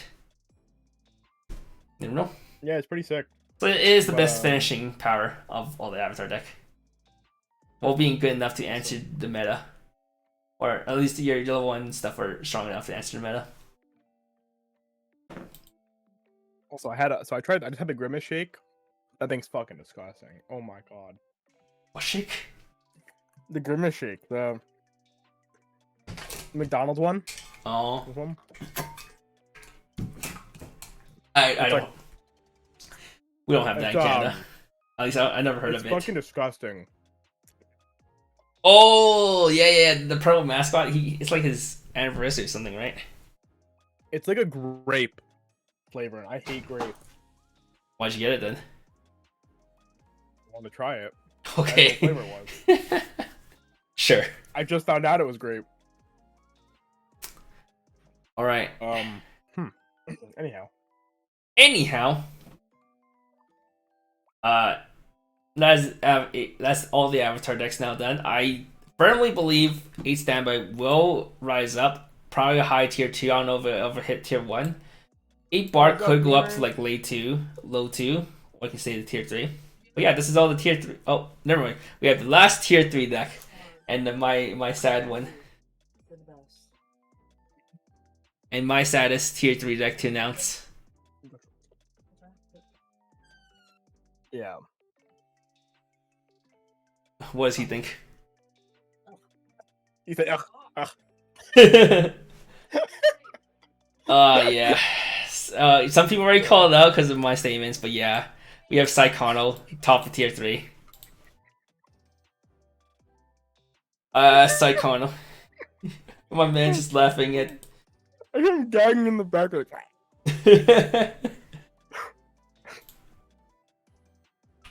Top of tier 3, no bias. Okay, Psychono ended up with a 69.62 rating. It is the only set with a 69 rating. So there's that. But it's also 1.5 points below the next over 1.5 points below the next deck. He put it in my head and made me give it a 10. Should have put a 69.69 true. Yo, okay, time to rig it. Time to put my vote as 11. Time to rig it. It's already rigged. What do you mean? Bro, it's okay. So, if you didn't know though, if you do not know, Psychono has 2 BSF wins and a BRO top 8. Thanks to yours truly. Yeah, but you weren't even the highest basing Psychono player. So, wait, in Bro, I was. No, in general. In general? No, I'm not. So you have Mr. Ian TCG's, Ian Zhang's Psychono list. Yeah, inflating that deck for no fucking reason. That one, the BSF Netherlands with an impressive X2 record, if I remember correctly. It's either X2 or X1. If you do not know what this deck does, this card goes to memory, this card goes to memory, this card goes to memory, this card goes to memory, this card goes to memory, and this card goes to memory. And this card basically has 8 copies of self because you have this card that like transforms into this. And you loop your level 1. Your level 1 is a bounce back combo on a bar, so you can just slam this down and do it all over again. It is just and then this event gives you a stalk and a search for free. Well, it's a do nothing deck. That's what it is. It compresses a shit ton of memory. You can hit 8+ memory at level 2. Yeah. And then what do you do when you play against Alice? And the only problem is the Alice matchup is really bad. Any other deck, I think this deck is pretty good into. Alice though is it's like a 20 80 maybe 30 70 They drop the Stortle ratio. It's like you need to high roll the shit out of your Alice opponent in order to beat them. Otherwise, the matchup's near unwinnable. Because they're 2-1 just beats over. Their 2-1 walls out your level 1 combo, and then they have a card that removes all your memory, and you have a bunch of cards that snipes your 500 power cards that needs to be on board to go to memory. Oh, that's so funny. But you do get hosed so bad by fucking by Zuko. So yeah. That's so funny. If Alice is not meta, this deck can rise up. But because Alice is meta, it gets driven down quite hard. Mm-hmm. Outside of Alice, any other matchup, you can get Giga compressed and just cancel. It is probably one of the best compression deck. That's if it's not facing against Alice, because memory is not a compression that a lot of decks has tools to answer. Stock will always have a bunch of decks that has stock swap to check you. Stock swap is more common in the meta than memory flush. But unfortunately, the best deck or one of the best deck in the metas is running a memory flush, as well as other tools to remove your memory. So it's pretty screwed. Yeah, doomed. All right. You want to keep the chat entertained? I need to grab some water. Okay. We'll take a pause right here, and we'll start tier 2 right after I come back. So yeah, he's completely fucking biased. This deck I'm not biased. Fuck you. The deck literally doesn't do anything. I've watched people playing it. I tried playing it. Fucking miserable. Has no way to get doors out of its hand. Has no way to get bars out of its hand except slamming. I was ready to actually shoot myself. But yeah, I think looking at the rest of this stuff, you can actually kind of see a pretty noticeable jump in power. Just looking at what's left, right? Like, I think Danmachi is probably like the worst deck on here. With JoJo's, but you can blame all of the other people that refuse to put JoJo. I think JoJo got like really low on one of the more recent ones, and so Kevin doesn't put anything that either doesn't have results or got rated really low. Fortunately, everything here is above a 50, so it stays. But yeah, 2-0 Umusume event. I think there's a certain person that we know who also is a big fan of the bullet decks. I mean, that deck is really funny. It's really scary. But yeah, I think looking at this list, without like looking at the actual list of things that's there, I'd say Danmachi is probably the worst deck on this list. But I know people are gonna shit on Kaguya because the deck's like definitely a deck I don't think anybody. It's really hard to enjoy that deck because it's so flip floppy. Favorite to play all the time, TBH. Yeah, understandable. Yeah, well, it's pretty low. I want to believe in Bang Dream, but I think Bang Dream has the same problem as Kimono. Do you think IMA gets banned day one? I'm hoping IMA gets banned in like 10 days, my man. Hololive is officially legal to play in 10 days or so. Because of AX. There's not an actual, obviously, there's no events to go to, so it doesn't matter. But yes, it is technically going to be legal to like have and own and play at locals and stuff in 10 days. But you can't play in Shop League, and you cannot play it. There's Shop Leagues. Who cares? There's Shop League happening in August. Is there? I mean, Shop League actually starts next week for some places. Or is it really? Ours is until like September. Yeah. But okay. Where does TC True Soul Rush go? Double S tier. Best thing in the game. Literally unstoppable. What are we talking about? Wait, what? TD2 Soul Rush. What deck is that? Uma? Olaf? No, it was Magireko actually. Oh, okay. Modified TD 8/2 soul. Okay, we're not putting that meme here. Dude, the guy swore it's the best deck. Like, it is toxic for the game to enable and allow people to just slam 8/2 souls in their deck and go. Okay, man, you don't need to harp on him like And that. this will mean like this will be. So yeah, it's not allowed to play Planet Shop Challenge. That's fine. But I didn't realize Shop Challenge were even starting. But like that deck will be legal too. You can play that at locals, right? Like Unless your TO says no. yeah, if your TL says no, they say no. But I don't know how many TLs are actually going to say no. But any like shop league or bigger Now that- tournaments that do not let you. The fact that the product will be out in the open, please just hit the IMA. Just e-ban it. Just like, hey guys, quick emergency ban with the release of Hololive. IMA ban. Thanks. Goodbye. Or they can do a preemptive ban. Or if they want to ban IMA itself, you can just choose one, the Marine and the Sora. It does the same thing. What do you mean? Like the Spawn Ricky and the thing that sacks the Spawn Ricky. But you just ban IMA because that's not future. I mean, yeah, you should just ban it. But if the whole deal of you do not want to hit something that's not even out yet, or technically not officially out yet. Oh sure. Then you do that can hit do it that way. Then you just unrestrict it later when it's actually okay to hit. Yeah. Yeah, this IMA will come up in basically every single stream that somebody chooses to bring it up, and we'll say the same thing every time. But it should get hit as soon as possible. You make Jason louder or yourself more quiet, Kevin? Okay. Talk, Jason. hello. Is he loud enough for you? I love anime. Perf. Okay, sounds good. All right, cool. IMA gets abused with the board wipe Hachima 3/2. It does not get. It does not. Okay, it does, but it doesn't.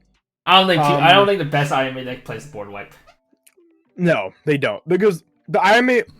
So if you slam the Sora and use the IMA, that will give you 2 attacks with Hachima, which you can just do with Ollie. It's probably easier and like pays you out better because you also get like heals and you can do it at 2. Hachima. I mean, I guess if you really wanted to do it, you could do it like that.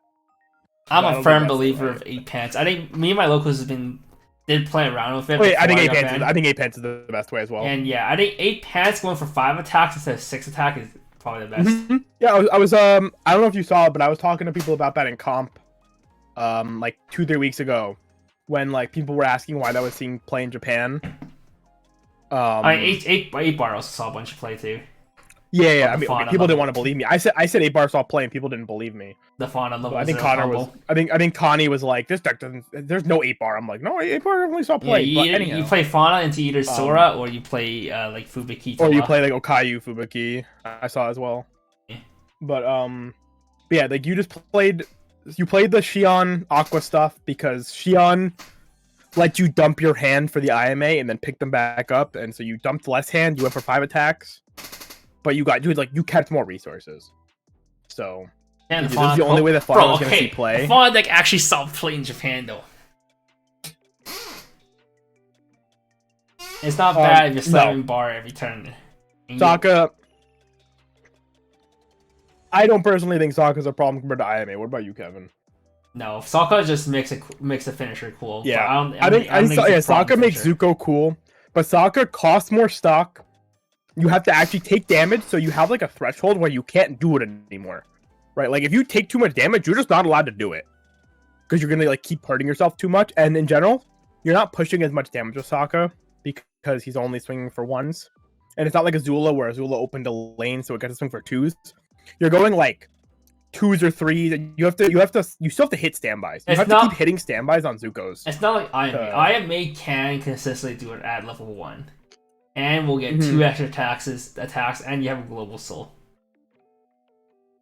Yeah, there was the Cali way to like use the door to like hit standby to play the overplay the Sokka, but I don't think that was like very good. I don't think so either.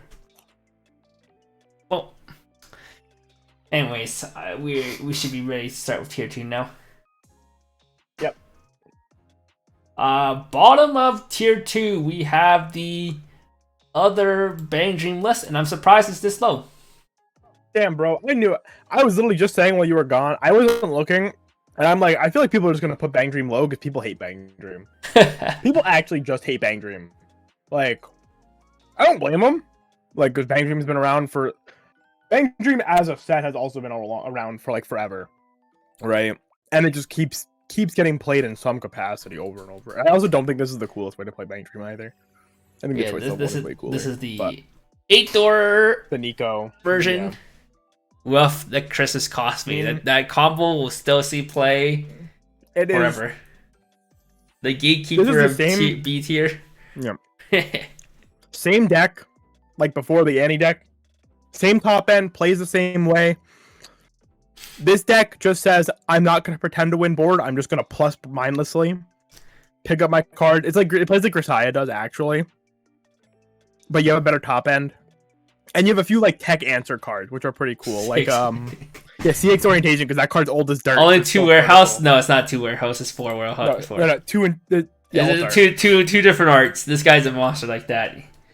He does 2 different all arts. Yeah. Idea is that you have the tie 1-0, which is a nega level 1 bomb, so you can bomb Alice's. And then you have the coolest card, I think, is actually the Remy 1-0. That card lets you turn any of your cards into an interceptor. So what you can do versus decks like SDS and Sal, whatever, you can't win all the lanes with Kosumis. You can still run your Kosumis around to be anti-burn. So like, or like, so Escanor, right? Escanor goes bounce one of your, you triple Kosumi for like, triple Kosumi is so cheap. It's like, to fully resolve and pay for all the burns is like 6 stock. Mm-hmm. So you just slam triple Kosumi down, you dig for your next soul events, you try to kill SDS, you're probably not going to kill SDS because Kosumi combo fucking sucks. But you sit there, you hit anti-burn Escanor, and then you sit there with holding his counters, and then they go bounce one of your Kosumis, they play down their double Escanor, and you say, okay, cool, Remy effect, target the Kosumi that's not in front of the Escanor, and just run it in front of the Escanor. And then you just double neg soul the Escanors, and they can't, like, they burn 1. And you're just like, hey, got him. Mm-hmm. That's your sickest play. That's literally what that deck like does against that. But I think it's like actually one of the better things you can do. I know some people like playing. I know some people like playing a 4 more EP instead of this one, but one of the side of people like about what Nico likes about this one was that it had the Encore.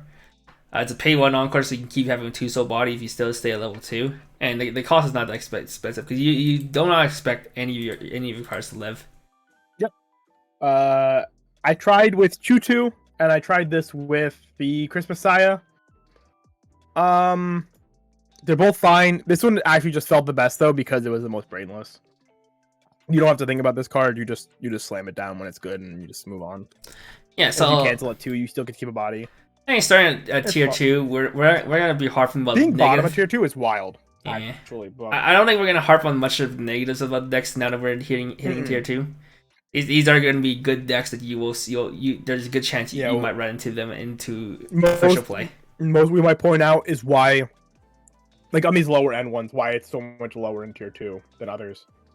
But yeah, you got like the next one. You got a nice looping combo. You can get your finisher. Finisher's pretty cool. There's a lot of stuff to be defensive. You have stocks off Fumio, good cards, and you have some good anti-meta cards.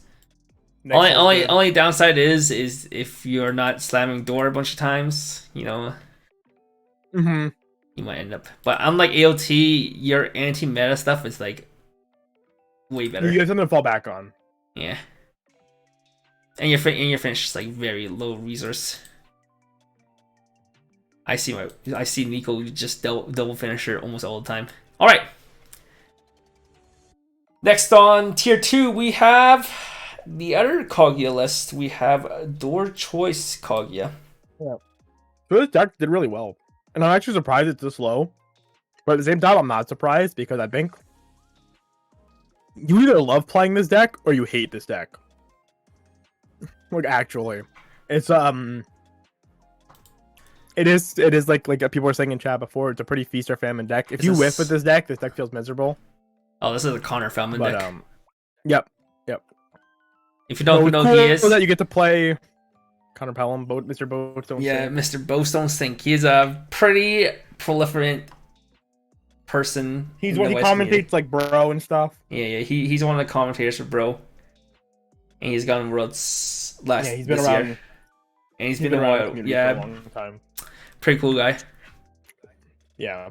He's a cool guy. But yeah, so this deck gets to play the 2 banned cards in Kaguya, the strong package of like level 0 of Runner Ricky, the K Runner Clean Cut, and then the Ricky gives it 2k power, so it gets to basically kill any 0. Was arguably the strongest part of Kaguya pre-ban. To get to play that, which is really cool, especially with your Brainstorm, because unlike the other deck, you're only playing like 4 events, so you can actually afford to play the Mill Runner. So you can do like some really good tri-fields in this deck. And this deck just this deck actually just stock compresses. It just slams a bunch of stock, slams Miyuki 3/2s versus the deck is good against, and then it just tries to Chica you to finish the game. And just ditch 1, burn 2, or direct lane, burn 3. Usually never a direct lane, but Sometimes, it's very sometimes fine. with Miyuki. Yeah, The sometimes painter. if Miyuki sticks for turn and you took the damage, you might get a burn 3. But then you're going like 3. Do you want to go? It's like, do you want to go 3/4 or would you rather go 2/3? And it's like, it depends. But I like this deck. I think this is like a proper place for this deck. This deck really is an anti-meta deck at the end of the day. It's there to beat Alice, and it just has like an okay matchup in the 1k1 decks. Yeah, it plays this Miyuki that specifically. No. Yeah, it's a deck where you can play. You don't have to lose your advantage engine, because you play an advantage engine that can go off in the back row, and you can tech towards just having cards that specifically outs Alice with this 1/0 Miyuki and this 3/2 Miyuki. Yeah, pretty good deck. And unlike the other 1k1 decks, it can loop itself because Check 3 Brainstorm is pretty good at flying 6s. Yep. Alright, next in the list we have Danmachi with 71.78 points. Danmachi. Nothing much to say. This deck has always been around since its release. And it's been always a pretty competent and strong enough deck. Yeah. I mean, most you can say is like what? Right now, its biggest issue is that it doesn't have the ability to scale Alice reliably. But it can. Which it is a deck that can scale. Just not reliably. Because you need to have 4 firebolts in your grave. Minimum. To be 11-5. And then if you put a Pyeongkichi on one of them, it will like always win. Technically, I think you can. What? -15. So you go to 10, 14. At 14, you can like tie. You can threaten a tie with their 3k counter, which is basically just winning at that rate. So you need at least either double Pyeongkichi and triple Firebolt to win 2 lanes, or 4 Firebolts. You can contest 3, but it's just not super realistic. It won't happen often enough, and that's probably like the biggest issue with this deck. Besides the fact that the finisher like doesn't kill people. Well, yeah. Outside of that, this deck can scale Quince. It has the ability to scale Alice. It has. This deck is just New Age Grisaya, dude. It has 7 cards or 7 to 8 cards to grab your level 1 combo. Just pick up your combo. It can go through your deck really fast if you hit a door, and door's not unrealistically the loop because you have and this deck spends like no draw. stock. You have a draw every turn, including your opponent's turn, as well as pants into your door and torch. Yeah. This torch. deck. Yeah, this turbos through your deck. So this is like this is probably the premier like good 1k1 deck here. Yeah, it's New Age Grisaya, dude. Literally. For real. Yeah. And your finisher is pretty cheap, but good enough. It is extremely cheap. Extremely cheap because it's only four stock for triple. So yeah, you can combo with Fumio. This guy who won Vancouver is playing. Plays the spicy event. Plays the spicy burn 3 event. 3 costs for a burn 3 is like really fucking expensive though. Yeah, but 4 cost finisher, Not. Yeah, if you have 7 stock. Sure. Pretty good deck. All right. Yep. All right. Did you have 12 standby in tier 3? I can't speak for them, but it's nowhere good than me. Self-pinging is harsh. Yeah. It's in tier 2, right? Oh, it's tier 3. It's tier 3. Yes. It is tier 3. Again, we made a preface before. It's not our list. This is the community list. It's what people voted for. We attribute it mostly to set is very new. When Avatar was getting spoiled, a lot of people had a lot of negative thoughts about the set, and same with with Kobayashi. We just think those negative thoughts kind of permeate and kind of sit there for a bit longer. It's harder to change those opinions. So a lot of people rate these decks worse than they really should be. Like, we both kind of feel that 8 bar and 8 standby should probably be a bit higher at least. We both think 8 standby Avatar is the best deck you can play in Avatar. Pretty agreed. But what we have to wait and see till like over the next 3 months, hopefully people's preconceptions will go away and people realize the deck's actually good, or maybe they won't, and maybe who knows. But we'll come back to it in 3 months. That's when Avatar actually matters. It's 3 months from now. When BCS starts. Right now we're in the preseason. The lull between after Spring Fest dropped Friday, so yeah, or 2 Fridays ago. Been a week. I think it's like a week ago now. Yeah, I think the set just dropped as I pull up the. I will admit though, Avatar spoilers did look pretty miserable. I mean, still is kind of miserable. So I don't blame anybody for looking down on it. Yeah, I think this is I feel like 12 standby Avatar is one of those decks similar to Grisaya, where it was just like there's a very niche subset of cards that make it a lot better than it should be, but they don't speak for the set at large. Where I think the set at large is pretty mid, but it has enough okay cards in it that it works together really well to make something really cohesive and fairly strong. All right. After Danmachi, we have Lepachin. This is also kind of low, but you think it's low? I think it's a good spot. Pachin is it's lower than regular dual laners, which I think is weird. But it's like, oof. Okay, no spoilers. I think it's better than regular dual laners, but yeah. Well, yeah, no spoilers. Pachin. There's been multiple different Pachin decks that's top. Vancouver had a top 8 pants. A Tokyo Avenger. This Tokyo Avenger is top tier. There's always the dual layer Pachin decks. I think in what's called Australia had their own different type of Pachin deck that also topped.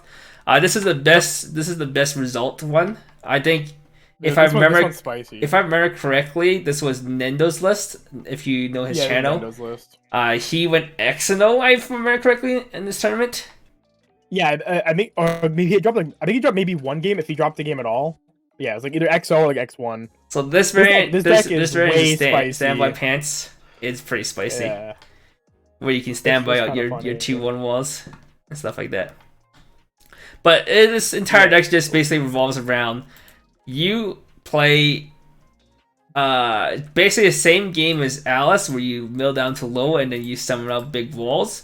But the difference is compared to Alice is that you completely outwall Alice, because two brainstorm pumps us to 16-5, and 16-5 is not a number that Alice can beat in offense or defense.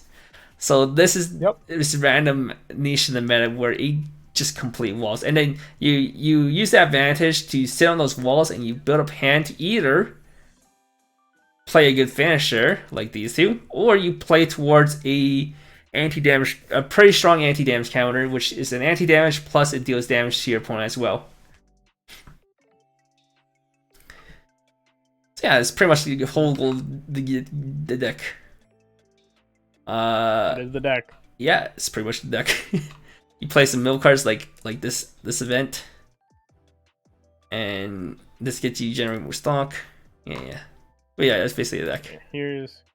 I'll also just post Nendo's channel since he is putting out content. He's trying real hard. Very good player, very good guy. This is one list. There's a bunch of other lists too, as I said. Yeah, there's so you can many. go You Weiss. can definitely check out Weiss Tea Time tournament decks and just scroll through Tokyo Avengers. Pachin has a lot of. I think Pachin topped way more than like regular dual laners. I'm pretty sure too, but Oh, Singapore also topped. Yeah, choice pants list. The top choice pants Pachin. It top Dual eight. layers It top eight. Pachins. Top. No, he played. Dual layers The one Pachin. local that always plays this, like pivoted to Kanasamari. Yeah, did better Pachin, than that, Mikey, but- Baji. This is the list that That's I gone. grabbed. 8 choice Pachin topped Australia. 8 pants Pachin topped Vancouver. Pants Pachin, dual laner Pachin. There's two. One in top two. Yeah, there's a lot. Yeah. A lot of Pachin. I mean, Pachin is So just you have your placed in pickings. good spot in there right now. Yeah, with, Pachin super good in the meta against Alice because it is bigger than Alice. And it's the deck like Alice can't even like stand by over this card, and it's doing like the same thing. Or I can't counter over this card. Not stand by. It can't counter over. Big yep. All right, Yep, card and good. outside of Pachin, we have the other Tokyo Avengers list, slightly right above it, at just more wombo combo, generate a million stock, kill your opponent oriented than Pachin, where Pachin wants to win lane more. It might not have this like big nut combo turn. 0.36 points higher than Pachin. So both people rate these two like basically I roughly the same. I feel like it might just be like there's probably just like a handful of people that just don't like Pachin. They had a bad experience or whatever, just rated a bit lower. But basically the same tier, realistically. Like, they're basically on top of each other as far as we have to be concerned. All right, I don't and think you can go wrong playing either. here we have dual laner. Instead of trying to play towards your Pachin finisher, big walls with Pachin, you build advances with Chifuyu, which if you don't know what Chifuyu does, you can only have 2 characters in your front row, and if you do have 2 characters in front row, you can give your characters on attack, put a character from your main room to stock. So a lot of time you'll just have 2 copies of him in your front row with an empty lane, and you're generating. So each of them gets 2 extra stock, so you get 4 stock, and then the 2 swings you get 2 extra stock, so you get 6 stock a turn, and you build all that stock so that you can play on this. You can loop this guy. He's on play. You can build 2 for every soul trigger hit. Your opponent burns X for the soul trigger hits, and you go into this big finisher, which is pay 8, feel great. And discard 3 cards to basically get 5 burn 1s and an extra swing. Pretty good. So yeah, you build a whole bunch of stock. Make a counter though.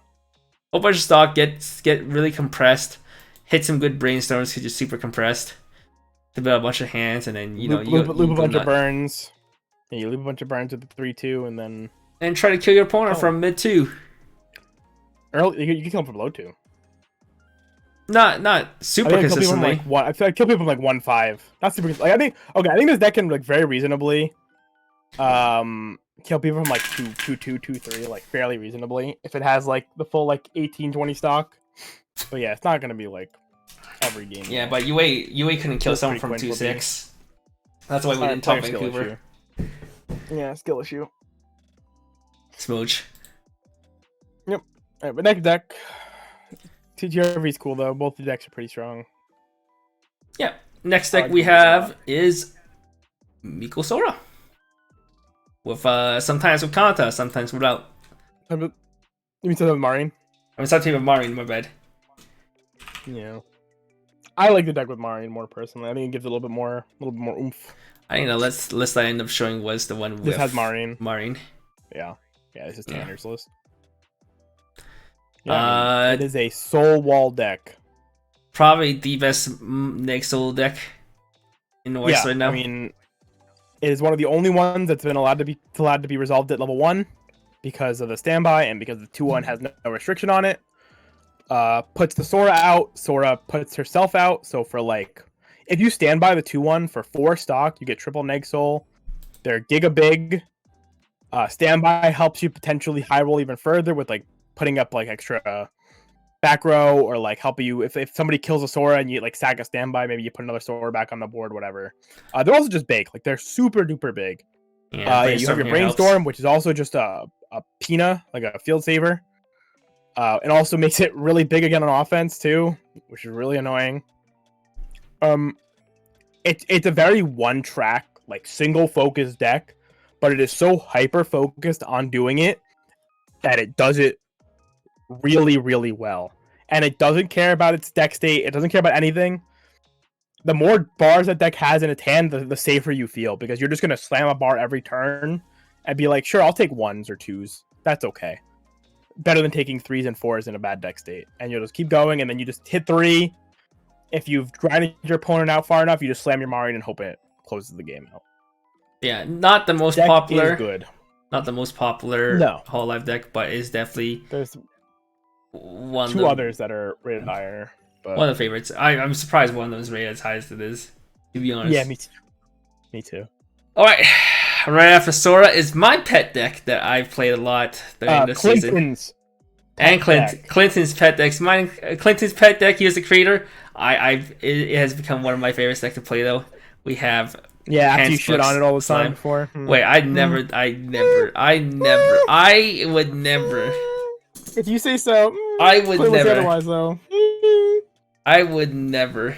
Yeah, sure. Wait, it's the tier list that has shit on it before. It hasn't been me who has shit on it before. You've had pretty negative things to say about it in the past. No.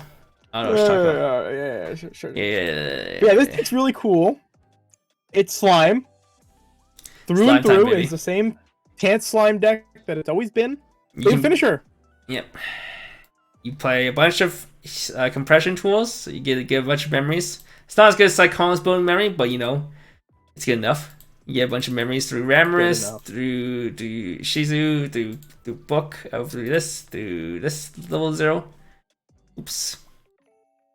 So you have a bunch of ways to build memory. You can hit 4+ memory, start at level 2. You have resources, you can heal down. And then it doesn't, and you just play an AFK game. You don't mind crashing your board in, because you are compressed and you will cancel the swings for 3 and swings for 4s. And then if your opponent tries to compress against you with stock instead of memory, you do have this pretty cool card that tells your opponent no. And then even in a lot of my games where I go down 2 hands, as long as those 2 hands is 1 copy of this girl and 1 copy of Book CX, you can go for your finisher play and tell your opponent these burn 4s will eventually stick. And if your opponent is compressed, you know, as I said, the no button. The no button. Pretty good deck. I'm a firm believer where this deck has no bad matchup. It doesn't have any great matchup, but there's no bad matchups for this deck. This deck will just do whatever it wants. It's quite literally one of those decks where if it cancels... The only bad matchup I could say would be like with Sai and Psychonal, but no one's playing those. Yep. Yeah, healing. Because you're one of the few true healer decks. One compresses better than you, the other better denies a heal, and one of them has an anti-salvage, which requires you to find your 2 of Ricky in order to play around anti-salvage. But yeah. Wait, does that let you bounce any card, or I thought it was only front row? No, bounce any level 0.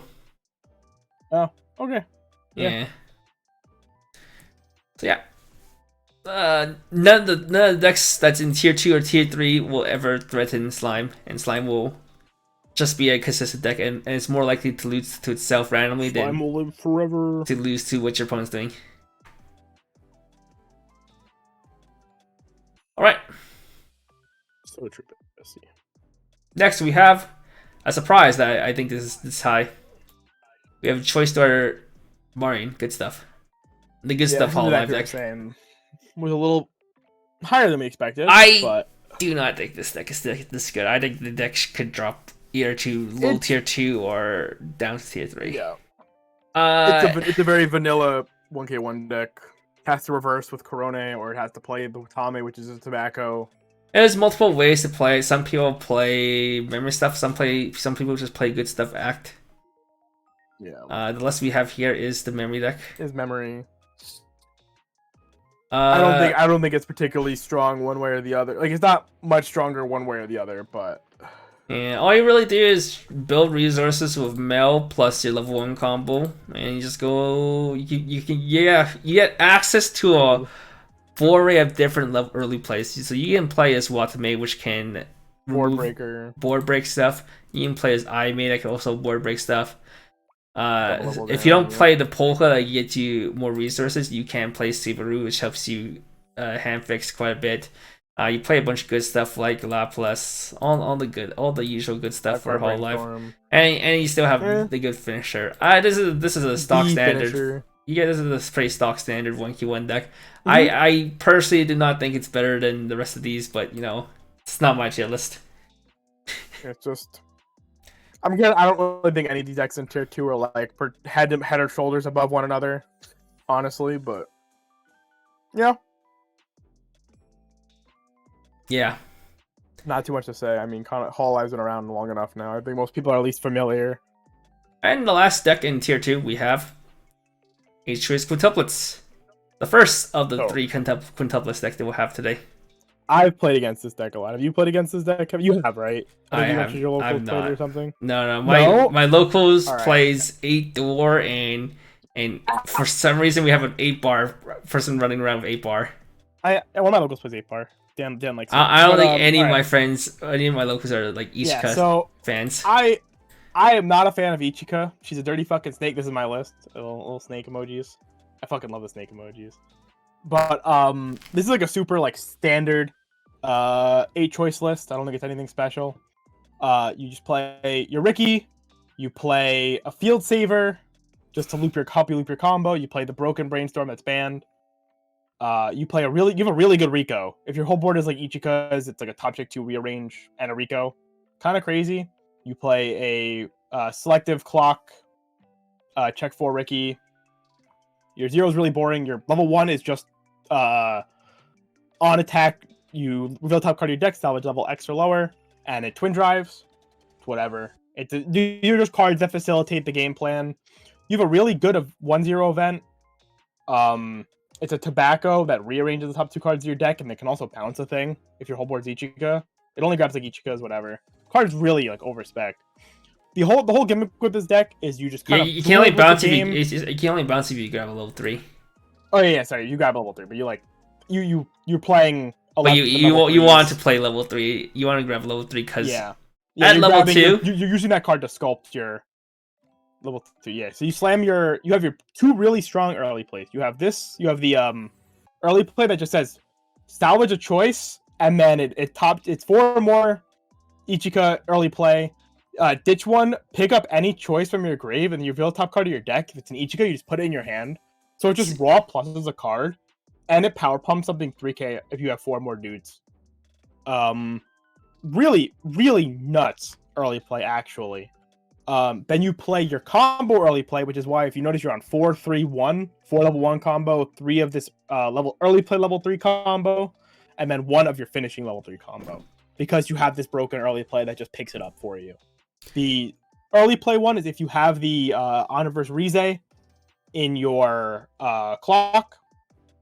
That one, yeah. If you have it in your clock, early play it, and then if you have 4 more dudes on attack, you search your deck for up to 2 quintuplets characters, put 1 in your hand, put the rest in your stock, and then it has it gets power, whatever, it gets 3k, so it always wins the lane. Like fairly it's 14k, so it clears clears over Alice. And you have you have like power pumps stuff to save it as well. Yeah. And the biggest thing is here. And then it is pay 1 when it is fronted. You get to mocha yourself for 2 cards. You can just look at the top 2 cards of your deck, keep them, mill them, so it pays for itself with the stock gen. And if you don't need it, then you're just saving stock for your top end. But your top end is super stock light anyway, so you're just sitting there. You're just trying to sit there at 2 for as long as you physically can because your top end is not very good, but it just pushes damage to close the game. So your top end is just when you cancel, you shuffle back X cards, deal X damage, where X is the number of your quintuplets characters on board. Oh, ditch 1. That was the cause. It's on play, heal 1, and then ditch 1. On attack, ditch 1, gain the effects. You do have to pay up front. But yeah, if you cancel, you shuffle back X cards, deal X damage, where X is the number of your other quints characters. So it's usually going to be shuffle 4, deal 4.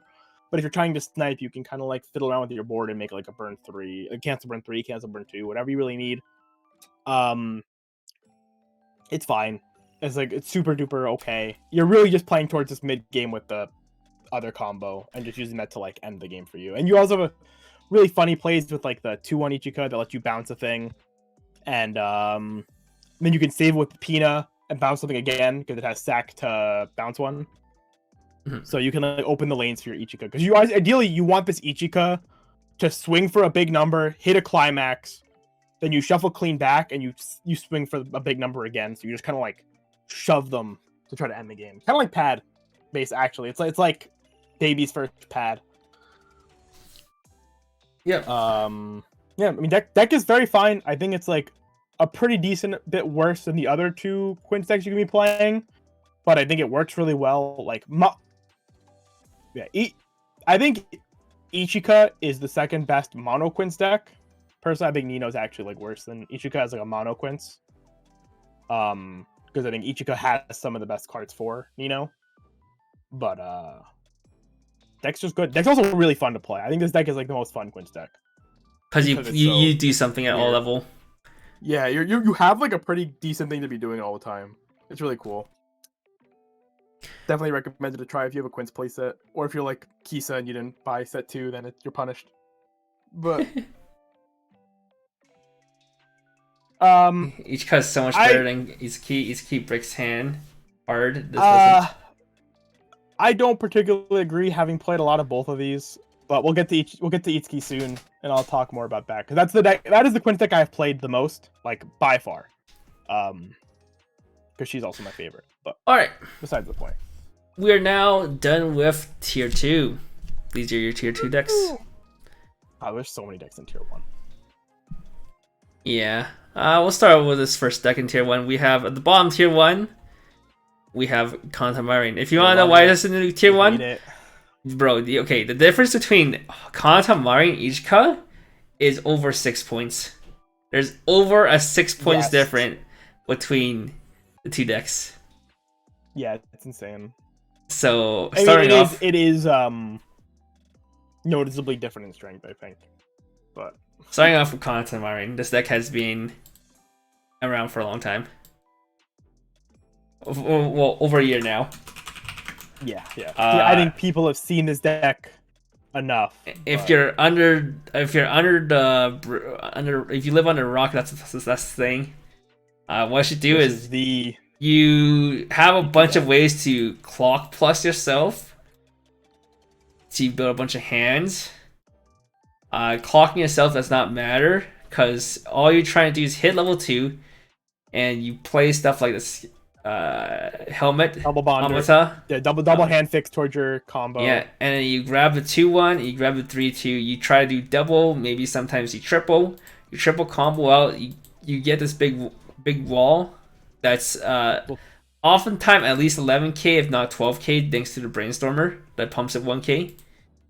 And then you can heal 1, and you can for each copy of it you can choose 2 characters in your waiting room. You can put any number of them in your hand, any number of the 2 into your stock. So you can, add 2 to hand, or add 2 to stock, or 1 hand, 1 stock, stuff like that. And since you go -1 because you have this you sack it. So you have to use herself to summon this. So you technically go -1. So you just rebuild your hand up, and then next turn, if your opponent answers your board, you can just do it again. Or if your opponent doesn't answer your board, you can start stocking and building up resources that way. Kanta is just a very strong card that has a lot of versatility and a lot of cards that supports it. If you cancel, you can just compress more, and then you just drool and you play Marine. Yeah, and then you have Kanta. That's randomly a card that can just win game, and you have stock swap and the shuffle back to help Photon, shuffle back. Yeah, if your opponent sits a 1-card deck, you can punish them with this. If your opponent builds a bunch of stock, you can punish them with this. And Marine's a good enough finisher that's low resources to triple her, and as well, like, a lot of times I do just lose because my opponent has 7 stock, so they just stock swap plus triple Marine, and I die. Yep. And then one of the best cards is they have a tap counter as well. It's a pretty costly tap counter because you discard 4 characters, but guess what? Who gives you 4 characters? Kanta combos. Well, yeah, you when you Kanata, literally the worst part about Kanata is if they slam standby, even if they just pick up hand, they will always have enough stock to triple Marine. So long as they slammed a stock soul and attack 3 times. Miserable. One of the worst feelings in the world, honestly. Yeah, the only time I've seen Content Marine players lose is if they just do not find stock soul by level 2, and that's like a rare case, like a 1 in 10 game. Otherwise, this deck zooms, and it's been part of a tier 1 deck since its release. Yep. The second, well, okay, not since release, because people were pretty low on it at first, and then people came around it. People still hate it. There is still like a. It is annoying deck. It is a hard deck to play. It's definitely not the easiest deck to play, and it's also one of the most miserable. That like you're just gonna eat shit sometimes. Like actually, you're just gonna eat shit. And it's also like one of the most miserable like mirror match deck you can play. Like, lots of people just do not play because they never want to play the mirror. This might be worse to play than Analyst, to be honest. Because you are both trying to protect the Kanta. Yeah.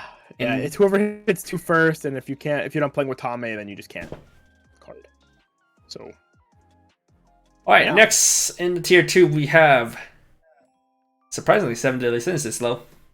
It's actually okay. Actually, realistically, it's not that low. It's not that low because there's fucking 3 Sao decks. But yeah, I mean, SDS, we saw it got hit with a ban list. Still strong. It's not as good as before. Ban list didn't fucking matter. This deck does the exact same thing every game. It lost. I think the EV is it lost like 2 damage, like 2 burn ones on average. The meta has changed though with the introduction of Alice, since the ban list, since pre-ban list, is that the 2-1 combo is not as good as it was before. Well, so some people do. So like this list like came second. And BRL did not play. Not combo. Playing it is like high key. I think not playing it is just wrong. No, I said the Alice mirror is fun. By the way, I think it's better than playing Alice. It's worse than playing Conant is worse than playing Alice. But yeah, this deck, I think if you just cut that card, it is miserable because you just lose to decks that you just lose. Like you're making your game harder against non-Alice decks. So there's still going to be a bunch of non-Alice decks, especially in the coming format. Meliodas is still just a really good card. You can easily just play like 2 of it and just pivot to it when you need it. This deck plays the exact same way as it did before. Well, yeah. Okay. You don't have to play King. King is really there just to be a pseudo Guilt Thunder, but you can realistically blind your double Escanors, and it doesn't matter. That's where you're losing like an EV of like 2 damage because like you're still playing so many Soul Triggers in your deck. You're trying to stock Soul your zeros preferably so they're not in your deck. And then just go from there. You have a couple of them sitting on your board, and you have a couple in your hand, etc. You just non-soul triggers. It's the same kind of deck. It actually plays a bit more mid game now because of the Merlin can act as an early play for you.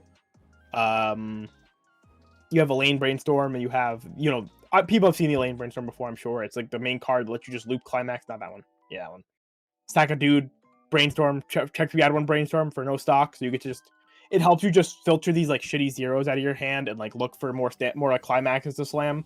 This deck does fairly consistently loop a climax every single turn, and just pick up cards with the Elizabeth combo, which is also just a plussing Brainstorm by itself. Good board break potential with the Nanashi 2/1. That's just the card Titan.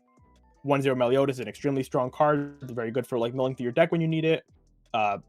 Turns it's also zeros into good 1/0 good attackers. It's also helps you trigger. Pretty big.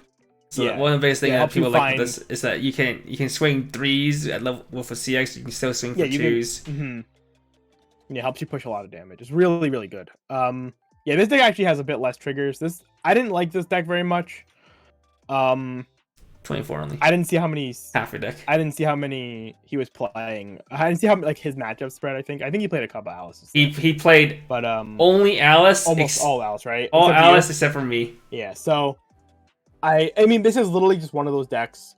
It's not unfair to just call it a coin flip a lot of the time. You play the coin flip game of like if you don't cancel on my big swings when they happen, you will just lose. Like no deck can survive being at 3-0 before Escanor can. Like honestly, it's like very suffocating. Alice is a bit better because Alice like forces the Escanor attack order because of memory kick counter and whatnot. But in general, it still does the same thing every game. But yeah, this is the deck. I'm still kind of hoping this deck gets banned. It's a menace. It really, really is. Yeah, this deck also plays no stock swap. Who doesn't play stock swap? The third card on the top is stock swap. But yeah, I mean, it's STS. We've seen it for a bit now since Worlds. About like what, 5 months now, 6 months. Yeah, strong deck. So it's the puzzle and dragon before puzzle and dragon. Where you just play a bunch of soul triggers and push your damage and then you go for that finisher. Yeah, it's not as crazy of a finisher. Not quite. It's bad. I mean, it's still a really strong finisher. It's just not balls to the walls. I'm a fucking. You're not killing people from like low 2 and expecting to. This deck. That's the problem with that. This deck plays a better game than Pad does. I think throughout the game. But you don't have the reach Pad has. So which is, I think, a trade-off for sure. In order to kill from mid too, because these are ping ones, and it's converting. It's not extending damage. It's just converting your what would have been attacks into ping ones. Yeah, so you get like one. You get like one swing. It means like that real swing, and then... it's really good at killing you from 3-0, but from killing from mid 2, since you can only consistently double combo, you are really hoping that your non-combo attack sticks in order for you to kill from mid 2. So that's where it's sort of coin flip.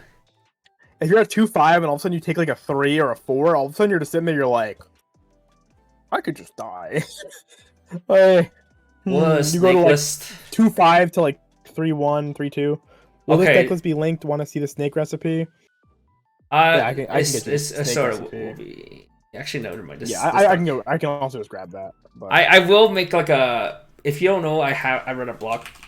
I'll have a page. You do? That's written. crazy. Yeah, I'll have a page written. I think, so at some point. On the tier list.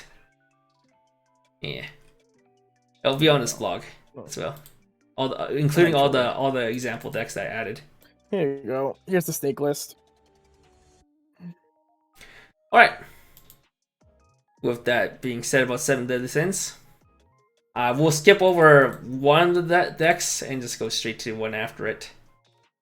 We'll talk about 8 standby quintuplets. Surprisingly, the second highest. It's lower than 8 doors, which I personally do not agree. I don't agree either, but it's not by much either. It's like 0.17. 0.12. Oh, 0.12. Yeah, 0.12 difference. Where's quintuplets? Yeah, I mean, this deck is really, really good. I think this is a deck that, like, partly I think people are tired of. I think people look at the ESP combo and they see something really powerful. Whereas this deck is realistically more of the same. What this deck got. Okay, so... more power. Better zero. Zero's insane now. Like, actually, like, it's a whole different level than it used to be. And now it pluses at level 1 forever. Okay, so what Quince did before and still does now, you have a lot of good filter tools. You have ways to... You have 12 standbys because your finisher also acts standby with ways to shuffle back. And you had some strong... You had a strong level 2 that... basically always one board for you. Yeah. And you can... Even if your cards get answered, you have Mana Core. And you always have your good finisher. And you just help hand because like you played the costless 1-0 before, obviously. Deck pivoted a lot because they got a new combo. So you don't play the 2-1. You don't play the 2-2 combo anymore. The 2-2 combo is now just your 2-2 of choice because it's still really big. For the matchups you need it. You now have a 1-0 combo that is a 6,500 always, 85 on turn, with on attack like a top 2 pick your trigger, which is that one effect that you would always give all your cards. This card just has it forever. And climax combo and hand on core. Oh, it's part of its combo. Sorry, just part of its combo that it gets it. Not always. It's always hand on core 6/5. But part of its combo is that it gets that effect, and then look at top 2 picks the trigger. So yeah, and it gets some on reverse salvage. So one of the problems before with quintuplets was if you did not draw well and your board is getting answered all the time, you could just get into a state where you run out low in hand. It is, people already know this. People talk about always one downfall is a standby quintuplets 4 was running out of hand. That doesn't always happen because sometimes you sack. But stack a brainstorm now. But this 1/1 means, who cares if your board gets answered every time? I'm gonna just hand on court with these cards I salvaged and just answer your board. While still, maybe I don't always have to discard my hand because maybe I just have 2 2/2s in the back row because I was able to trigger twice. You pivot up, you put them up, and then you have your 2 soul attackers. This deck still always swings for 2s now because you're digging for triggers off your 1/1 now. Another problem with the deck was that after banless, you lost. Like people would say, you lose the deck speed. But you got a new one. Yeah, you got a new card to basically replace it. It's not as good. Better. It's better. In some ways, it's better. In some ways, it's better. Instead of being a check 4, it's now a check 5, and also gives a character you choose your trigger. So you basically this card itself goes through 6 cards. Each card went through 9 cards. The deck traded more main phase mill for more attack phase mill. You can run through so many cards during your attack phase, and partly to blame is this 1/1. I personally think this is the most broken card that Japan didn't play because they didn't have a format for it. Because their format when this deck was around was not board based, so they didn't have to play this card. But it is just a passive ability, a global. All of your Ninos gain on attack top 2 pick your trigger. And yes, the effect does stack. So if you have the 1/0 combo and this card on the board, Nino gets to go look at top 2, pick trigger, look at the next card again, pick the trigger again. So it processes 3 cards by itself through attacking. And then whenever you trigger a standby icon, you get to a climax with a standby icon. So it does not work with the Nino. Most importantly, people might not read well and cheat, but it gives something 3k power. This lets you beat Alice. That is the biggest thing I've learned when I was playing with this deck. You can scale Alice so easily because you have the back row to give check triggers. You have that card to give check triggers. You have the bounce back to give check trigger. You can make these 2/2s and all of your cards check through so many triggers in a turn. Your Ruijerd has check trigger if that card's on your board. That you can just force these 2/2s over Alice's, and they just can't do anything about it. They just have to sit there and nod. Oh yeah, you're 15k. That's cool, dude. I guess. Now you can play this each card. You rebuild your hand because you have this Nino that grabs you level 1s. Oh, the Ruijerd. And Ruijerd can always grab this level 0 that just dunks. You're just Mushoku. You're just Mushoku. And this card is still really good, even if you're not dunking, because it's just a double discard because it's on play on def ditch salvage or ditch draw. Ditch character. Draw. Yeah, so now you have 5 double hand fix, 5 discard outlets, while also having you're another hand filter with this card. So now compared to the old deck, you have 9 hand filters. Insane. And then you don't care now because you plus a bunch with this card now. I mean, some people did play this before, but some people still play regular Ricky. I think this is a guarantee. You have to play this one now. This is just so much better. Yeah, you just play that one. You just need this deck just needs the raw hand early. That's it. Before you play it first, you can't grab Climax Swap off Ruijerd. Honestly, personally, not even a believer in playing the Climax Swap in this deck anymore. I just don't think it matters as much anymore. If you can, just grab it off Arisu, whatever. Rico. Rico is a good card. I can just grab combo. Anything. Yeah, this deck just swings for so much more soul throughout the game that it constantly just keeps damage pace even better than it did before. It's so crazy. All right. Very good deck. And the other Quince deck. We have the other Quince deck, which I think is a bit overrated, personally. But people will talk about. I mean, I love this deck, but yeah, 8-door Itsuki. This is probably one of the best finishers we have in English right now. Until Gura. I think this is probably the best finisher we have. Okay, yeah. So what basically this deck does is on play you can check 3. Makes hand. Yeah. The finisher's on play you can check 3 add 1, so you can dig for your CX and it gains 1500 for a turn, so it's 11k on turn. And then when it attacks, you can discard 3 cards if you do, and you have experience 6. You can discard 3 cards if you do. Burn 3, then you look at top 2 cards of your opponent's deck, choose 2 cards from among them, keep on top in any order, and it's in the restraint room, so you basically mocha your opponent. So you check 2, if there's any CXs, you get rid of them for your next attack. So you have a good way. Burn 3, there's a good swing. Yeah, so if you triple combo, you can consistently kill from mid to low 2. But you're saying you will get triple combo. Wait a minute. How can you triple combo? It's discard 3. It's a hefty hand cost. Well, good sir. We have 2 really ridiculous cards. 2 back rows that has increase the maximum cards in your hand by 1. So your Brainstorm, which also just an offensive global 5, gives you a free card every turn, free max hand size, and then you have a back row that is the onstage Silica from Sal Ordinal Scale. Pay 1, rest itself, choose one of your dudes, give it on reverse salvage. Gives you +1 max hand size, and also has an alternative act, which is to pump a character 2k power if you've experienced 3 or higher. So you are just an act-centric deck. Because your stock charger 1-0 is also an act-based, your 1-0 combo gets power on act, and you have all these ways to maintain hand through combo. You have 8 doors. You are regularly just sitting at 9 hand. Sometimes you are passing turn at 10 or 11 hand that you still have to discard down because of how much hand this deck has.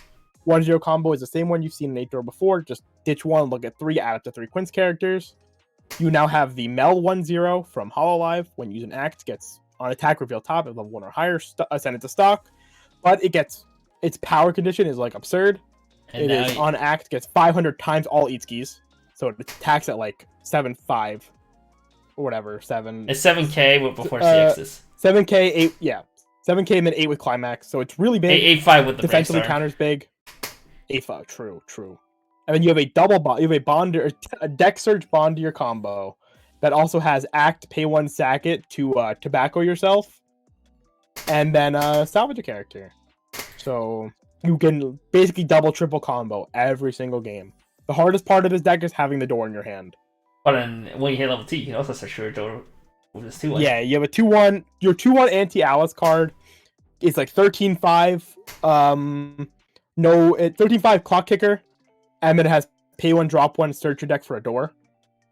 So basically 14-5. So it helps you beat over the Alices fairly reliably. And helps you with the problem where... it helps you with the problem where if you start running out of CXs at level 1... Yep. You don't have... You can get CXs level 2. Yeah, like this deck has a really good way to... If it doesn't see door, it just pivots its game plan onto the onstage Silica and the stock charger until it finds the door. Because finding the door is usually an inevitability. Either climax swapping or drawing it, whatever. You can play the drop search like that's in this list that has like look at top 2, add 1, drop 1, then discard a card to help you dig. You will just get there eventually, and this deck will usually just have its hand. It has 2 good early plays it can play that it doesn't normally play. They're mostly experience.